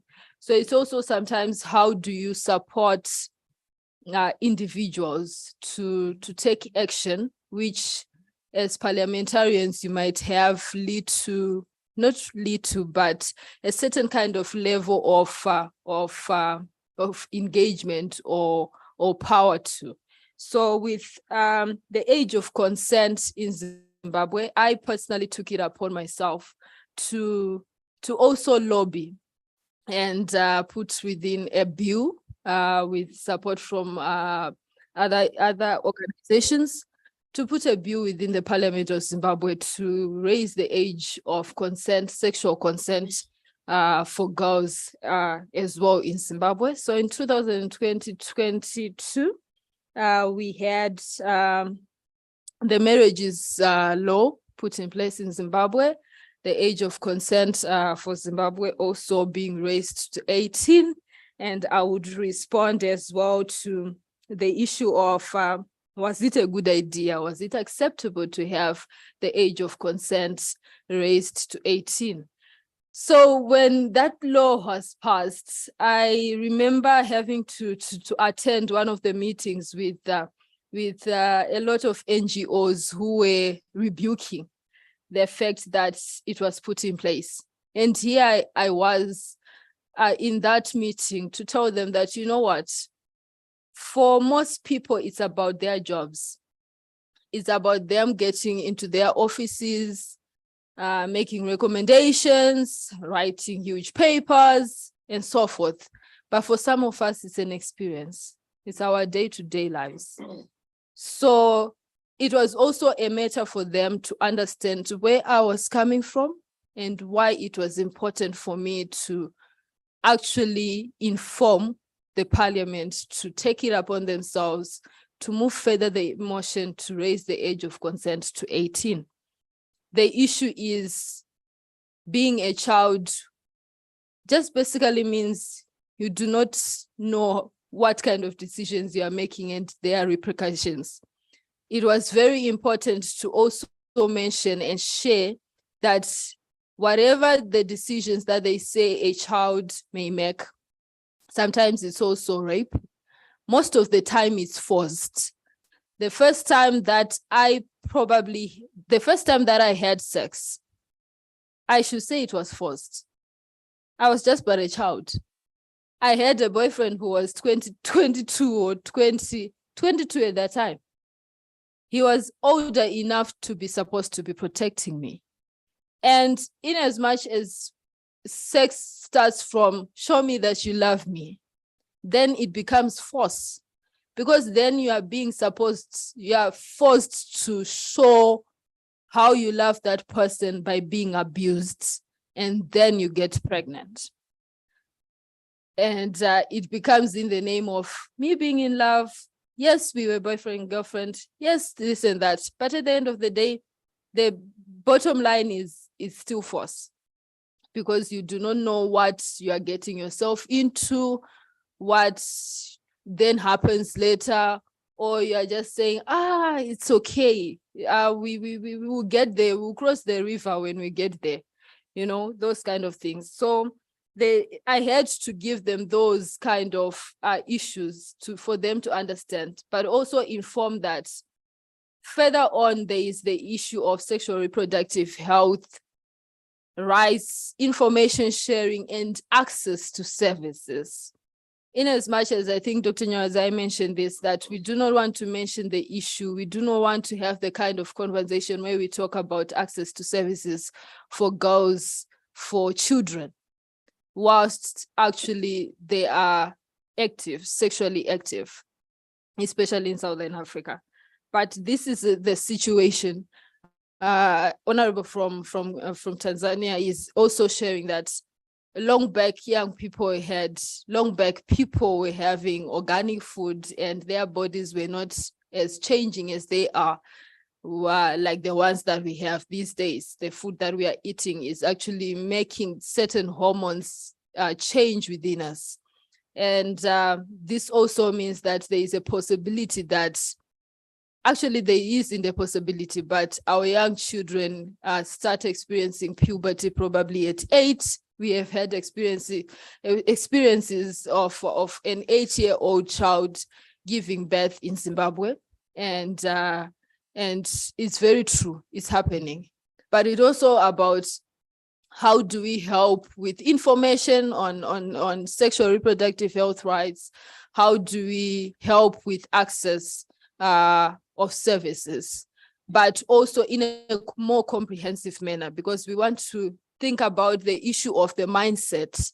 She also was asking the question of what kind of information do I share with the young generations, with the girls today? So some of the things that I do share is, in as much as we have these laws that are supposed to protect you, in as much as we are advocating for access of services in the clinics and so forth, it's also about the mindset. It's also about psychology. I run a small organization that speaks to communication, that wants to deal with psychology. In as much as I want to do law, I have also found passion into understanding psychology, the mindset of a person. It's the little things that help to change and shape a person's mind whilst they are growing up. So one of the things that I do understand is shaping the mindset of a person whilst they're growing up, the little things that you put within their mindset each and every day. Like if it's the boys at 5, you tell them to pick up their plates, to put them in the sink, do a bit of washing. It's not for the girls. If you have a mouth, you have some hands, you have your legs, and you have eaten and you eat. It's also your responsibility to take care of yourself and to take care of others. So it's never the responsibility of the girl child. So it's those little things that you put within a person that will shape how they appreciate women, how they appreciate a girl, how they will protect that person, so that we decolonize that aspect of perpetrators for men each and every time. But whilst we are also having conversation with girls around everywhere I go, it's also about constantly exposing them to good information. We are talking about Africa being poor, and it's, in as much as we want to talk about Africa being poor financially, and Dr. Nyoza emphasized that we are not, it's not just being poor in terms of financial issues. It's about being poor in terms of the kind of exposure that we give to our children, and especially to the girls.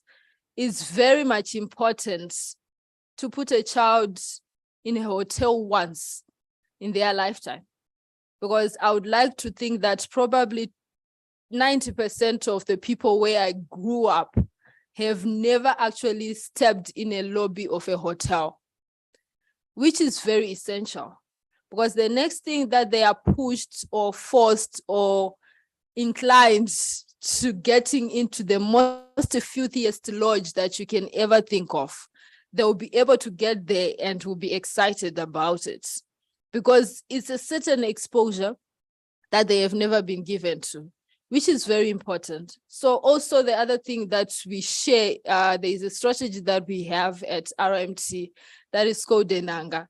And most of the time, Dr. Nyarazai emphasizes on facilitating for girls to attend meetings, to participate in high-level meetings, to participate in influential spaces.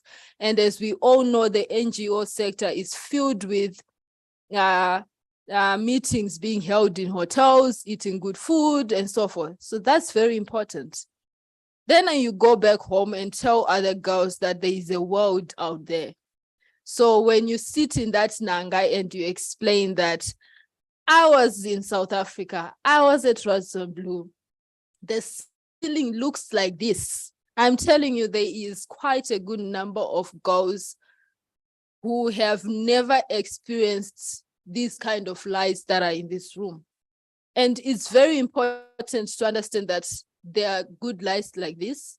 And there is also the possibility that I could build my own house and at least to put 1 or 2 of these lights in one of my rooms, which is very important. So then we move forward to the conversation of how do you attain that? Education. How do you stay in school? In as much as your household doesn't have enough and so forth, but if you want to put 1 or 2 and a beautiful ceiling almost like this one, then you need to go to school. You have to remain in school, and we give them information of where and how to have support.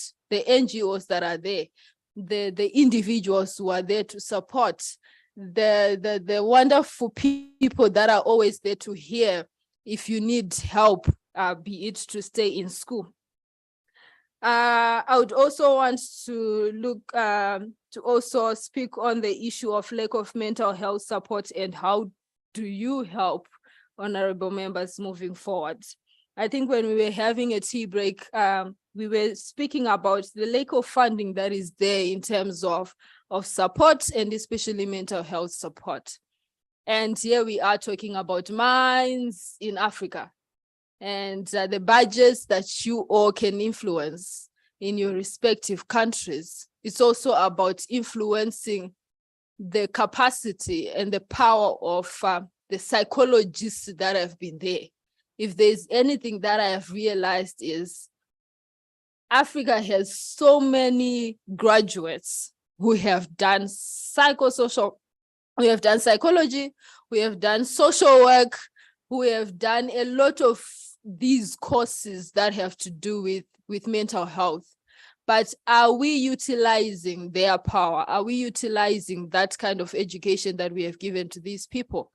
We don't acknowledge that we have psychologists who are supposed to be working, and they can work everywhere. Right now, whilst we are sitting in this meeting, we would have had one psychologist just being there in the room, and they would bring back certain good interventions and ideas into the conversation. So it's about how do we acknowledge the power of graduates who are sitting there, who are now combi drivers and windies or whatever, who are sitting in a marketplace right now, but are graduates. So that's one thing you can help honorable members pushing forward a budget that acknowledges social workers, psychologists everywhere, in schools, at home, neighborhoods, everywhere. Then how do we reach out to girls already married and reach out to the perpetrator? We live in a patriarchal society. A society that NGOs has also labeled that men are always perpetrators. I work in a grassroots organization. I go to communities. I work within the communities. And because I work within an organization that works mostly with women and girls, my work basically means I engage more with women and girls. And every time we have conversations with men, they feel shunned out. So it's bringing back that conversation of engagement of men and boys back to the table and understanding what exactly would they want to do. And sometimes whilst we are working with women, they are not allowed to come to meetings because there is that tendency that when they are empowered, they go back home and they retaliate against their husbands or their fathers. And then that's when the violence and the perpetrating also comes. But it's also about engaging them positively, engaging the men positively to say, we want you to be there to support, to protect, to be the women's keepers and the girls' keepers in your communities, sending a positive language back into our communities, having that kind of political will with the honorable members in this room who are male, to go back into the communities and say, we are champions as you are, because I know you are, the champions, and be able to speak and voice out. Because an influential person who stands up in front of others and be able to say, we want all men to protect the girl child, everyone listens. It's about, I can imagine if all presidents would just stand in one day and say, we will not allow child marriage to happen. Because for me, definitely, in as much as I'm patriotic, I can't remember any day that I have had my president speaking on child marriage and just rebuking it. It takes only one sentence, and if it does that, I know something will change. The perspective of all men will also change. So is there a social policy to protect girls? I'm not sure, but I think there is quite a good amount of laws that are in place. I did answer on the age of consent. If it changed in Zimbabwe, it did change in Zimbabwe. I have wanted to make how I would want girls to be protected. I think in terms of laws so far in my country, I have tried the three things that I've always wanted: raising the age of marriage, having it criminalized, because it took about from 2016 to 2022. That's a long time. That had been my ambition. Then the age of consent, that is another thing. But then the issue of services, what do you call them? Access to services, but those kind of I can't remember the words, but we have referral pathways, we have referral pathways, the issue of integration of referral pathways that would protect, and be it emergency shelters, be it counseling services provided and free, and also protective. You know how you make the embassies protected with guards and so forth. We rarely have those ones, like have centers that protect women when they run, like RMT has an emergency shelter. But if we are to have like the police actually protecting the girls when they are in the shelter, because we sometimes have the men coming and making a lot of noise at the gates and so forth. So those kind of referral pathways that actually protect and make the women safe when they go and share their stories. Because whilst we are looking at services, the one-stop centers, like the ones that we have in Zimbabwe, a few of them, women are unable to access them because they are accessing a place where they are going to meet people that also stay in their society and also discriminatory to them. So they are unable to share their issues. And sometimes child marriage is not taken as an issue. But the one-stop centers are there to respond to gender-based violence only, and they do not consider child marriage as a gender-based violence issue. Then there was another question, would that be enough to end child marriage? What can be done differently? I think I mentioned this. What angered me most was I prepared to get a child out of wedlock. No, never. I would have never really wanted to get a child out of wedlock. I do not blame anyone but myself for getting pregnant, but I would have wanted to be protected more. I would have wanted to have that understanding that probably taking a child is not as much of a responsibility as it is like being in a marriage. It's a lot because it takes a whole village to take care of a child, but it takes one woman to sustain a marriage. So a child, I could have taken care of my child with my family, with the whole village, with so many support systems that are there, but I have to maintain a marriage all by myself. So I would never have wanted to get married out of wedlock. And we all know the isolation and the circumstances that come with getting married whilst you have already had a child. You are discriminated because you have gone over the issue. What is actually supposed to be done. The first thing is you get your lobola paid, then you have your wedding, then you get pregnant and so forth. So it also means there's other names that are given to people like me who get pregnant first, and then they are married and so forth and so forth. So I would never really have wanted to get to get a child out of wedlock, and probably would have really wanted to be starting to think about marriage now whilst my career is up on the hill. Thank you so much. Yes, you have the floor. Through you, Chair. On the SRH, we talked about access. This is not just to Loveness alone, but I don't know the extent to which young people, access sexual reproductive health services. And I particularly want to mention the following: PEP and PrEP. PEP and PrEP. Mm-hmm. Yeah, post-exposure prophylaxis and pre-exposure prophylaxis. I've been asking this question and mentioning this over and over. That it wasn't that promoted, especially in public health facilities in my country, but the situation is now improving.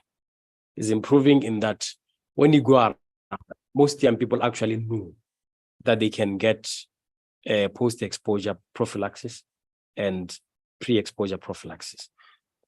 I know it was mostly used during, rape experiences where you go to the police, they file a report that you've been violated, then you are taken to the health facility. That's where one will get PEP.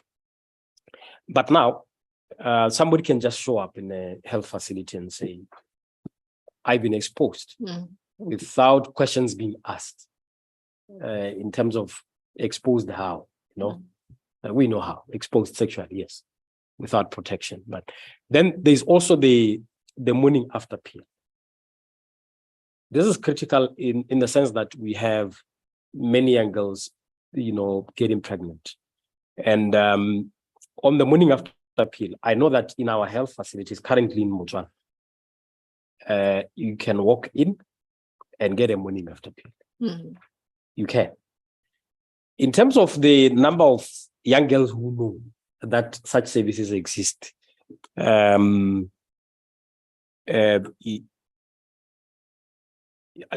know. I don't know the extent to which they know. When I was addressing a public meeting, and these public meetings, normally we address them when most young people are either at work or they're in schools. Of course, we do visit schools.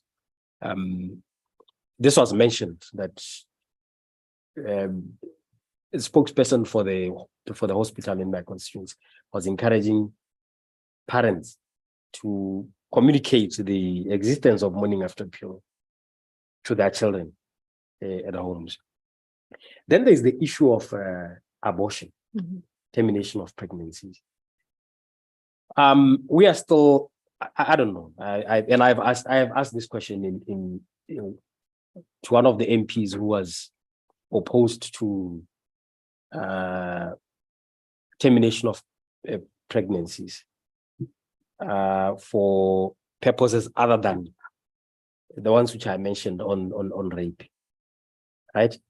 Where you go into a public facility and whether you pay a nominal fee or you don't pay a nominal fee, but you get the service to say, I want to terminate this pregnancy because I don't want the pregnancy.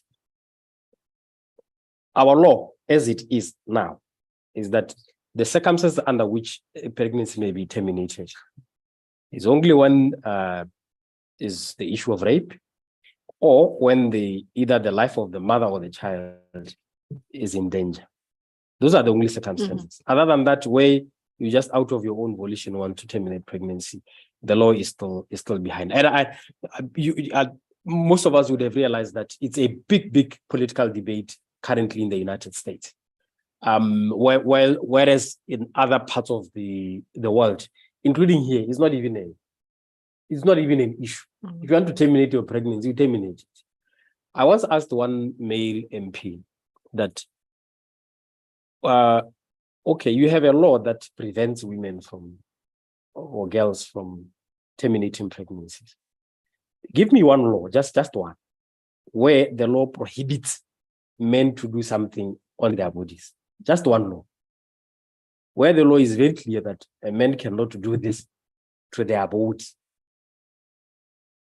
I think he got dazzled because these are serious questions. Like, I know people will bring all sorts of things, religious perspective, you are taking your life, all those things.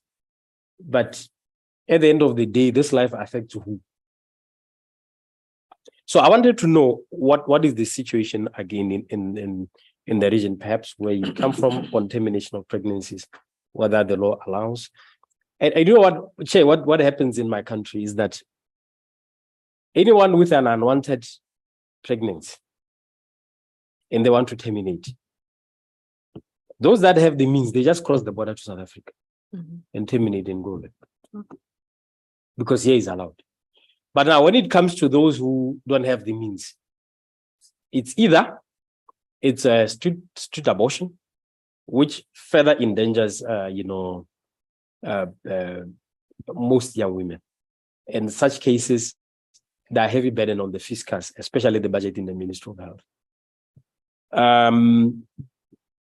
I've just been reminded that we have ACHAP, they work with sex workers, and that's how they promote PEP and PrEP. Because this community, even in presentations that I've attended in there, you see that they are sensitized on the importance of PEP and PrEP in prevention of the spread of HIV. So I thought I should mention those, Chair. My view is that if it was up to me, even the counseling centers in schools will have, your sexual reproductive health services like your PEP and PrEP, morning after pill in schools. Because even when I was going to school, the issue of teenage pregnancy was still a big issue, but it should have been dealt with through, such interventions. Thank you, Chair. Thank you very much, Honorable. And once again, let me thank Ms. Loveness Muzuru for the passion and the dedication you have towards the girl child, and having gone through a tremendous experience yourself and being a witness and an experiencer. On behalf of the committee, we're going to urge you to keep up the good work. Let us keep engaging, because in such type of engagements, that's where we can get the best solutions.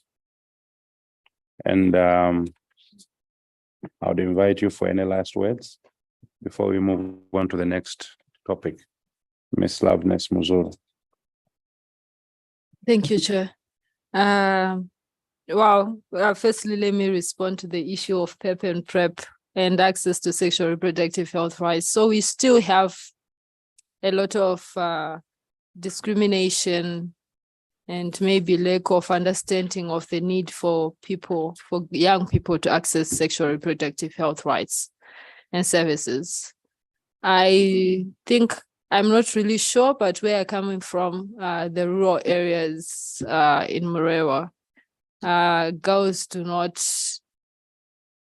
really know PEP and PrEP.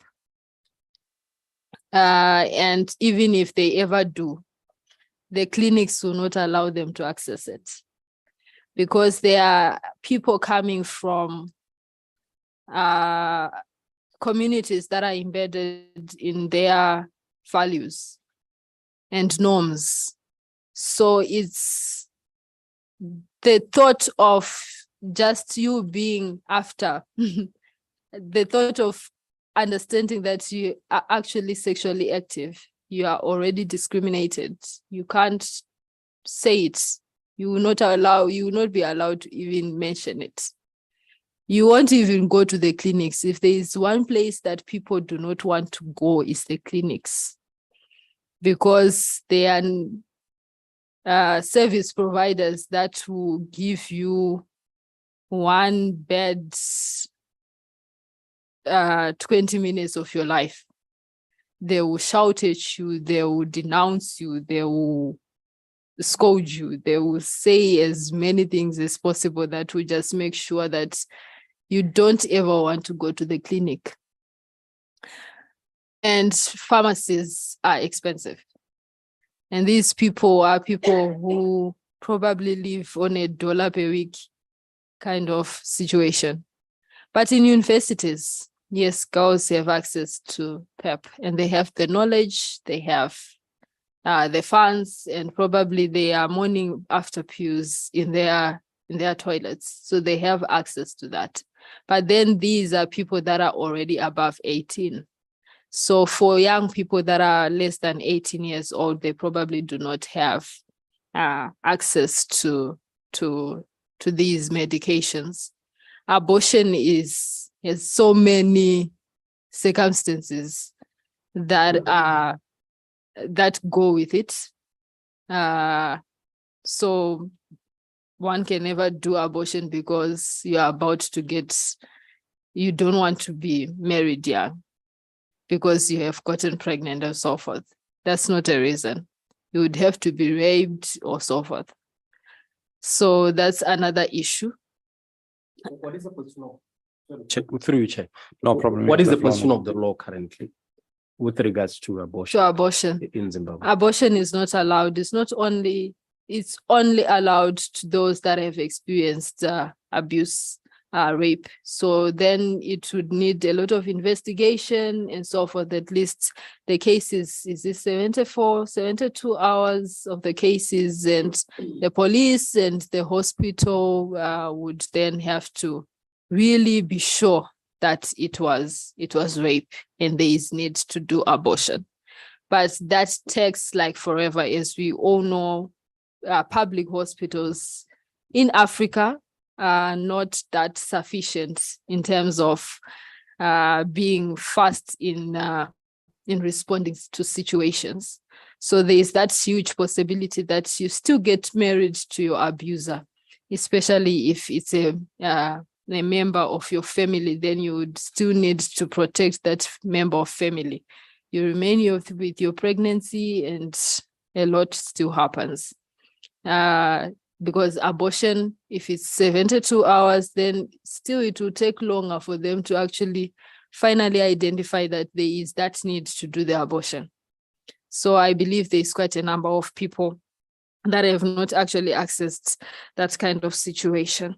So lastly, I would just want to thank you so much for inviting me to be on this esteemed conversation with you, and appreciating your work so far, commending, especially with the SADC model law, and the push to actually want to have it ratified in all of our countries to protect our girls, and also to push further for it to be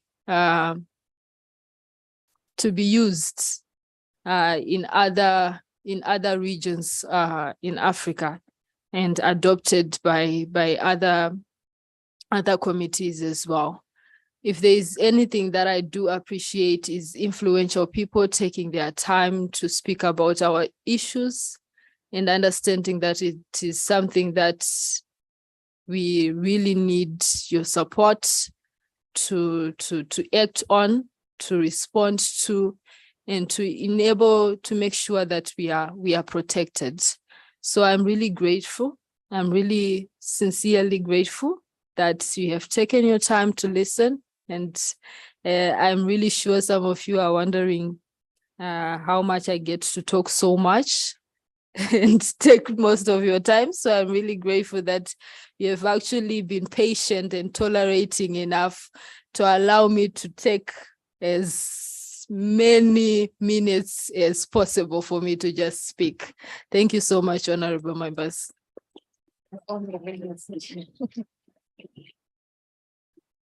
No, thank you very much, Ms. Muzuri. And this is your committee, and SADC PF is your platform. Always feel free to engage us through the Secretary General, and the Secretary General's office is very open. And also we look forward to engaging in the near future so that we can tighten up all the loopholes that we've got also in our model laws, as far as protecting the girl child is concerned.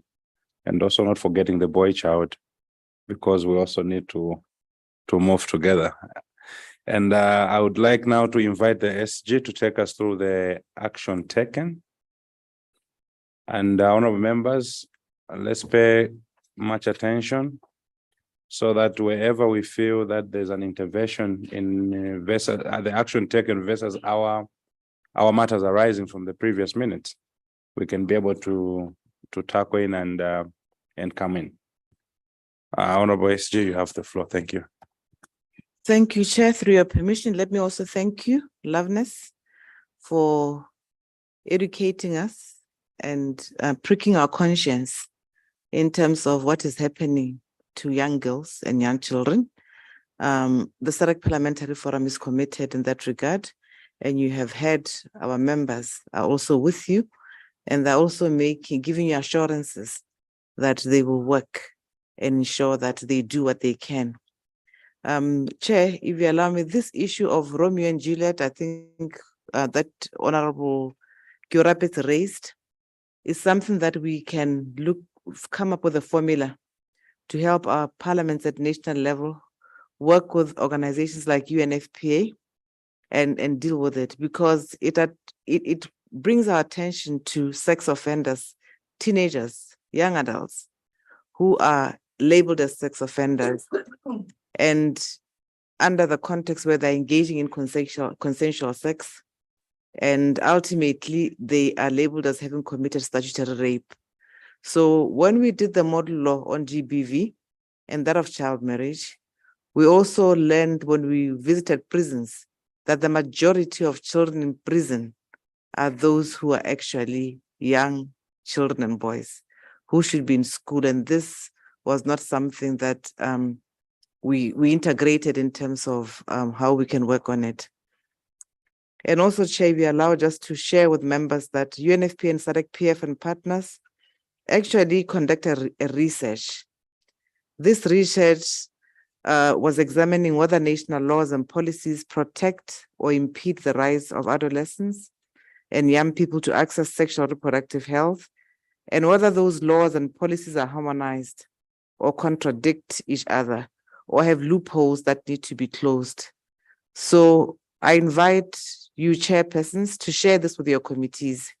If they write to the SADC-PF, we'll arrange that UNFPA visits your chosen committees at national level, or a group of women parliamentarians or male parliamentarians, any committee or any parliament that wants to receive the outcome of this research. Please write to us, encourage your committees, and we will engage with UNFPA.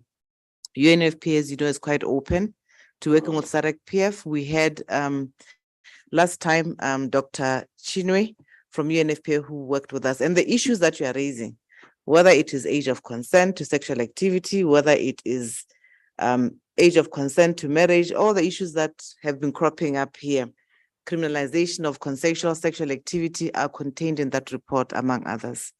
So this is what I just wanted to indicate. Please, we can have that as a resolution to plenary as well, but it would be good for you, honorable members, to take this to your committees as well. Now, Chair, I was also advised that we should be at lunch by 1. It's 12:42, but let me try to address some of the issues. I'm off the Zoom. I don't know what happened. May you kindly open your action taken reports so that we are together and that we don't raise a matter that has already been raised, because we've tried to do as directed in terms of dealing with the matter. So on eradication of child marriage, members have, or should I come? Okay, come log me in so that I can, should I flag it or we're fine? You're fine, okay. So as you can see, there was a matter that was referred in terms of the model law or on the eradication of child marriage and protecting children already in marriage. The Secretary did what has just been an expose currently. And I've also added another layer to say invitations will be received from parliaments. Chairperson should encourage members, and we will ensure that follow up on educating, as Honorable Kurapet shared earlier, that a few come to SADC-PF, and it's in numbers and in the exposure of a bigger group that will be quite beneficial. And it is for this reason that I indicated the issue of UNFPA and the research that was done. Regarding the model law on gender-based violence, the committee wished to develop a scorecard. We are happy to advise that, in fact, a scorecard exists, which was developed by the SADC Secretariat. And that scorecard has been shared with you, but we kindly request that you do not disseminate it, because the ministers are still looking at a roadmap on how they could actually work on the scorecard. And maybe it would help for me to just share a little bit on that, to conclude on the issue of the GBV issue. And honorable members will be happy to make the linkage because the issue of child marriage is really linked to your oversight on the model law on gender-based violence.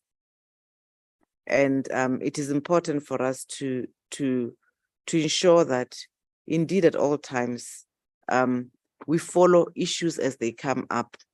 At the last ordinary summit of heads of states and government and the Council of Ministers, this issue was raised, and they also acknowledged that the SADC-PF has a model law on GBV, and they were highlighting certain statistics, which in my view were also opening our eyes to the fact that although we have dealt with the issue of child marriage by developing the model law, we still have incidents of GBV cutting across rape. I'm trying to open up my PowerPoint here, or I can deal with it later. Let me just go through, because I'll do the presentation later on the protocols that are lagging behind.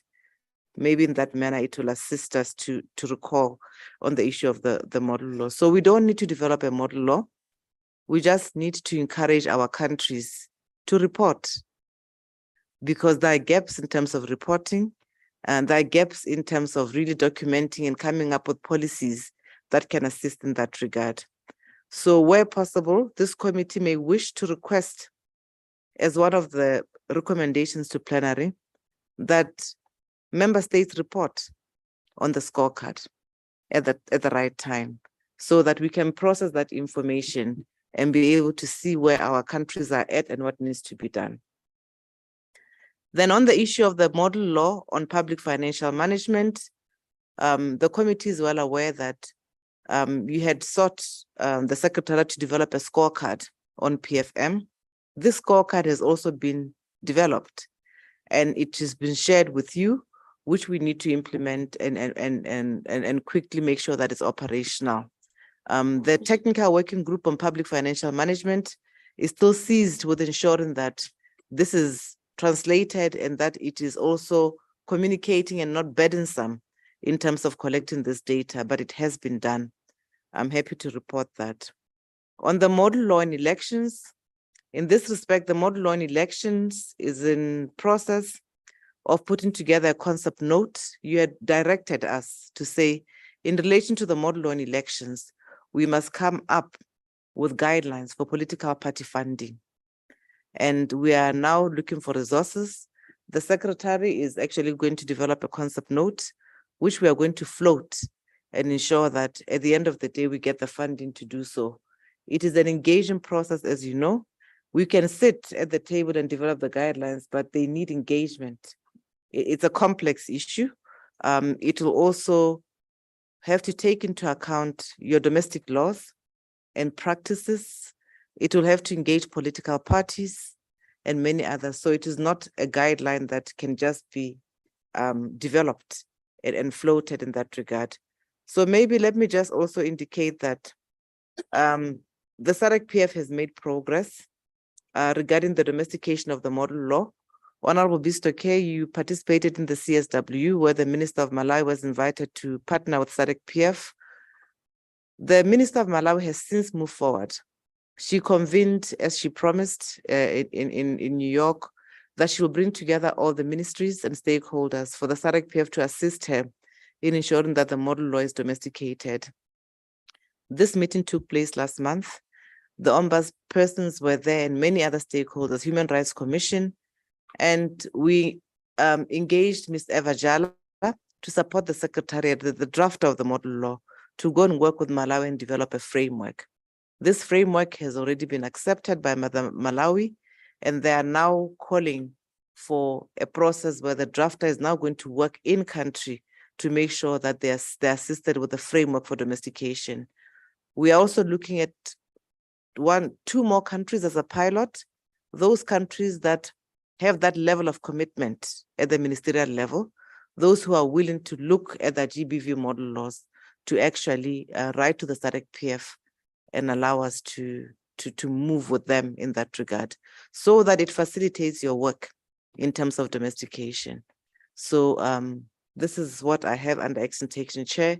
You may invite the committee to bring out any other issues that we may have missed in compiling action for this committee. I thank you, Chair. Thank you very much, Madam SG, for the action point report.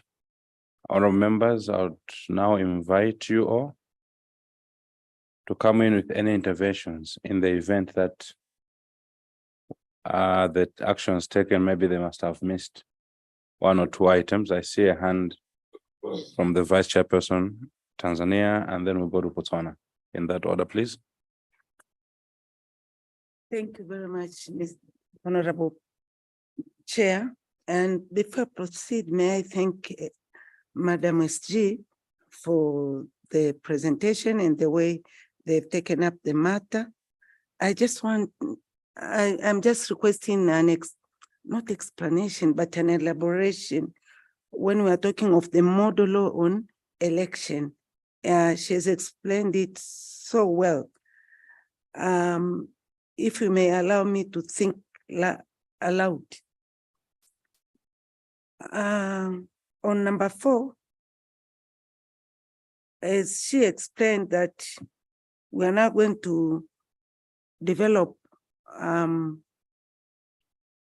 way of doing things or a way of going ahead, moving ahead. I was thinking, is there not, don't you have a need to put time frame? I know it is something complicated, but then when I read on page 5 of 12, this thing started earlier in 2018. I read it somewhere. And as we are talking right now, there are countries who are having election this year. And none of us, well, maybe, but from my country, from SADC, nobody is going to oversee the elections. And the problem is funding.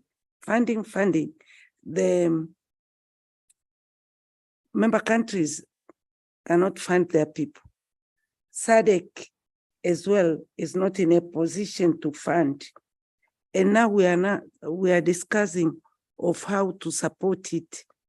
So I'm just requesting Madam SG from the Secretariat, maybe to put framework, time frame, to put time frame of how we are going to get the funds. Otherwise, we'll have another long period before we are in line. Previously, it seems there was a story or a history of member parliaments going to oversee the elections. This, I heard it when I joined the SADC, and now it is coming in another way. Kindly assist. Thank you very much, Vice Chair. I give the floor to Botswana. It's a small one, SG. I was just wondering about the long-standing issue on a ratification of the instrument to make SADC PF a parliament. I don't know if this was an action item or just in terms of regular update. I was just thought I should think aloud about that because I know in the last meeting we talked about it, including countries which have ratified, those that are lagging behind. Where are we? As I say, I stand to be, I'm amenable to advice in terms of where the issue stands, whether it belongs here or elsewhere. Thank you. Thank you very much, Honorable. I'll give the floor to the Secretary General. Thank you very much, Chair. Thank you very much for those questions, honorable members. They're quite welcome. and are quite relevant to the mandate of chairpersons. In your role, Honorable Chair, some of the issues that I raise will also touch on the resolutions of the plenary assembly, and this is part of the mandate of this committee. We don't just follow up on implementation of model laws. Part of the terms of reference is also that you must hold the plenary to account in terms of resolutions that are passed and not implemented. Let me start with the model law on elections.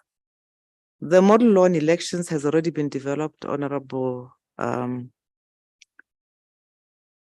Shirley. What we are referring to, it was an outcome to say, to make it operational. Because the last thematic discussion of the committee, we're looking at the issue of elections. And one of the issues that was discussed was that did not level the playing field in our democracies, was the fact that political party funding is not regulated, or that the regulations that are coming up that may not, for lack of a better word, that may not be fair or be leveling the playing field on both sides of the aisle. So these guidelines, Honorable Shelley, that is what we are saying. We'll write a concept note and we'll look for funding. And I'll get back to why this cannot be any timeline. We can't put a timeline when we are going to beg. We are still trying to find out whether we have enough framework to begin to beg. And that on its own takes a process. And we also don't know if there are people who are out there who will welcome beggars in this area. And whether or not the forum will also agree to receive money on the other side. Because you are talking about a very sensitive issue. We look at both ruling and opposition at the forum. We may come with money from somebody who in X country is actually funding the opposition or government. And that will be an issue in terms of, is this person going to influence the outcome of these guidelines? And a resolution was already taken by the plenary assembly that when it comes to election observation, and I encourage the committee to lift that resolution and hold plenary to account, where a formula was developed. It was agreed that for election observation, member parliaments will contribute an X amount for elections to happen. It was agreed that you cannot go to elections unless there's a quorum. Because in the past, we had countries who could afford, in this particular case, Tanzania is the only country that paid to observe elections, but we cannot send Tanzania to observe elections alone. Tanzania is not the SADC Parliamentary Forum. We have 14 members and a quorum at least 7 in that regard. And that is why we have not gone to elections, because we did not implement our own resolution. In the past, the forum was funded by US aid. I remember at one time there was a budget of $10 million for election observation. Those are things that died even before 2008. And when the member parliaments discussed, because there were issues that I would not want to, there was some improprieties that happened in terms of accounting for that particular money. Those donors then withdrew their funding from SADC PF. And we looked inward and said, we'll look for money and we'll contribute for that money from our own purses. We have been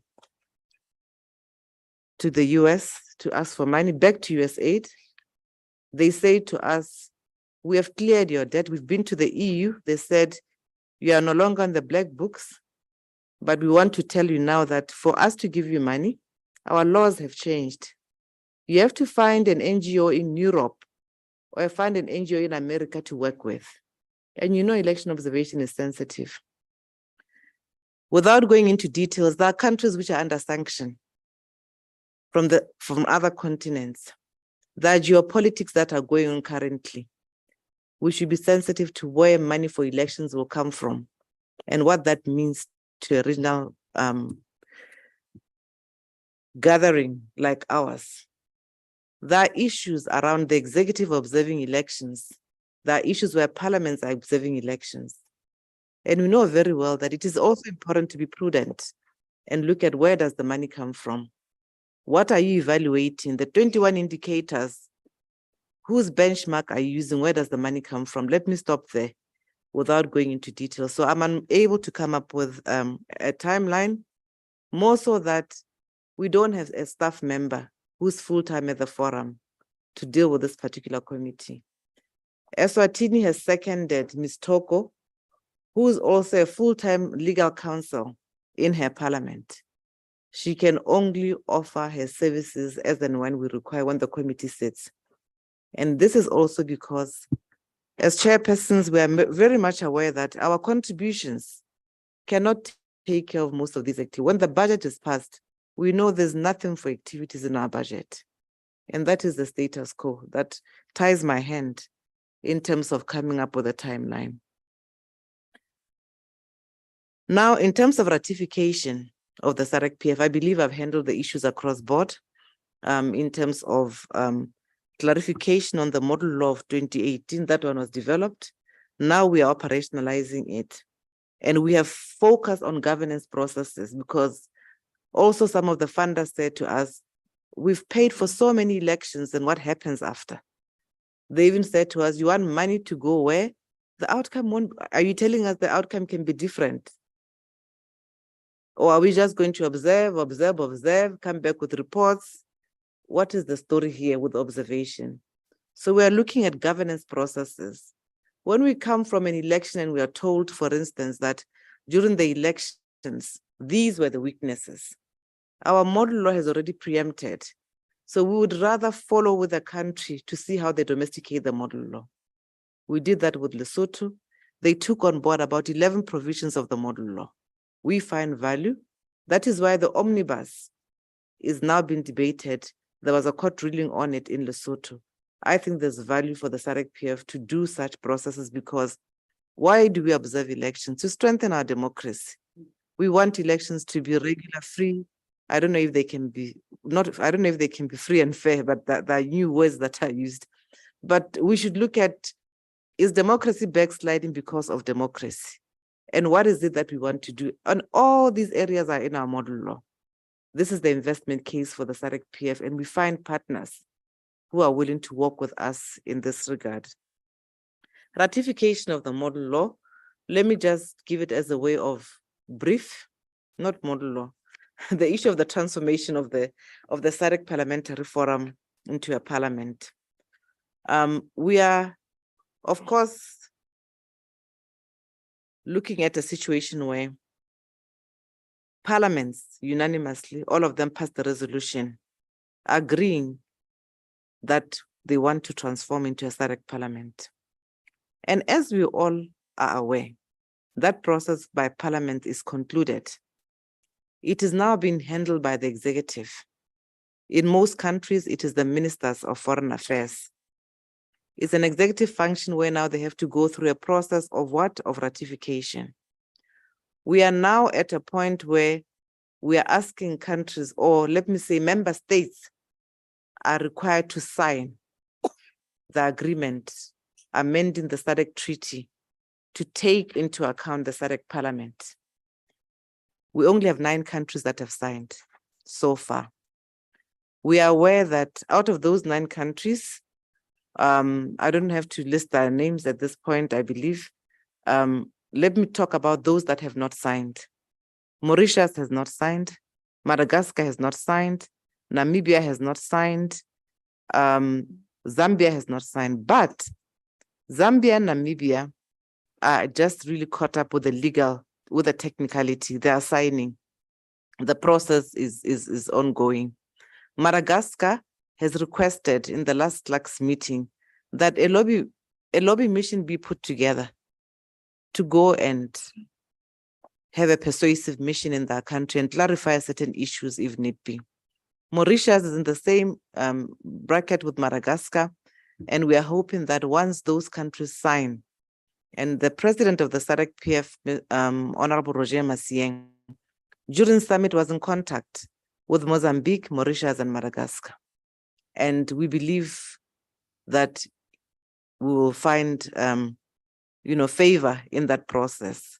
Mozambique, after his call, signed during summit. And Madagascar and Mozambique and Mauritius, I'm sure, before the end of September, I'm hopeful that they'll have signed. Now, that is just part of the problem. The real problem is now the protocol established in the SADC Parliament. This is where we don't know how long it's going to take. However, Summit and Council have really invited countries to really sign and make sure that we move the process. For as long as we don't sign the agreement, we cannot move to the protocol. And later this afternoon, when I speak to the issues of the protocol, the slow ratification of protocols, you will know that we may even take 10 years if we're lucky, or 5 years. I don't know if we are very, very fortunate. However, we will share the whole picture after that. I felt, Chair, that I must dispense, and let me read the resolution as it was. They were restating that 3/4 of member states are required to sign the agreement for it to enter into force. Once the agreement has entered into force, the protocol establishing the SADC Parliament will be finalized and circulated to member states. They've given themselves a period of 6 months after signatures. And we know that that can also be amended to be another thing because they will need more time now to look at the protocol. I thank you, Chair. I believe I have dispensed of all the questions and the update that was required.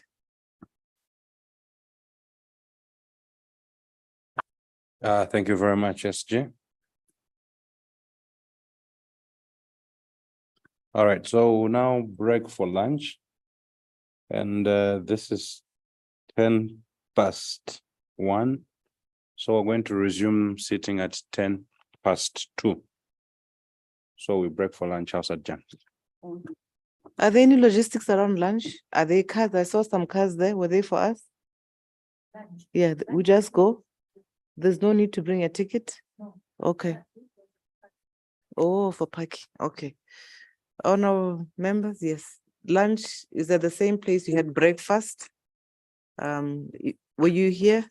The place for Paulina will usher you to lunch. Thank you very much. Mhm.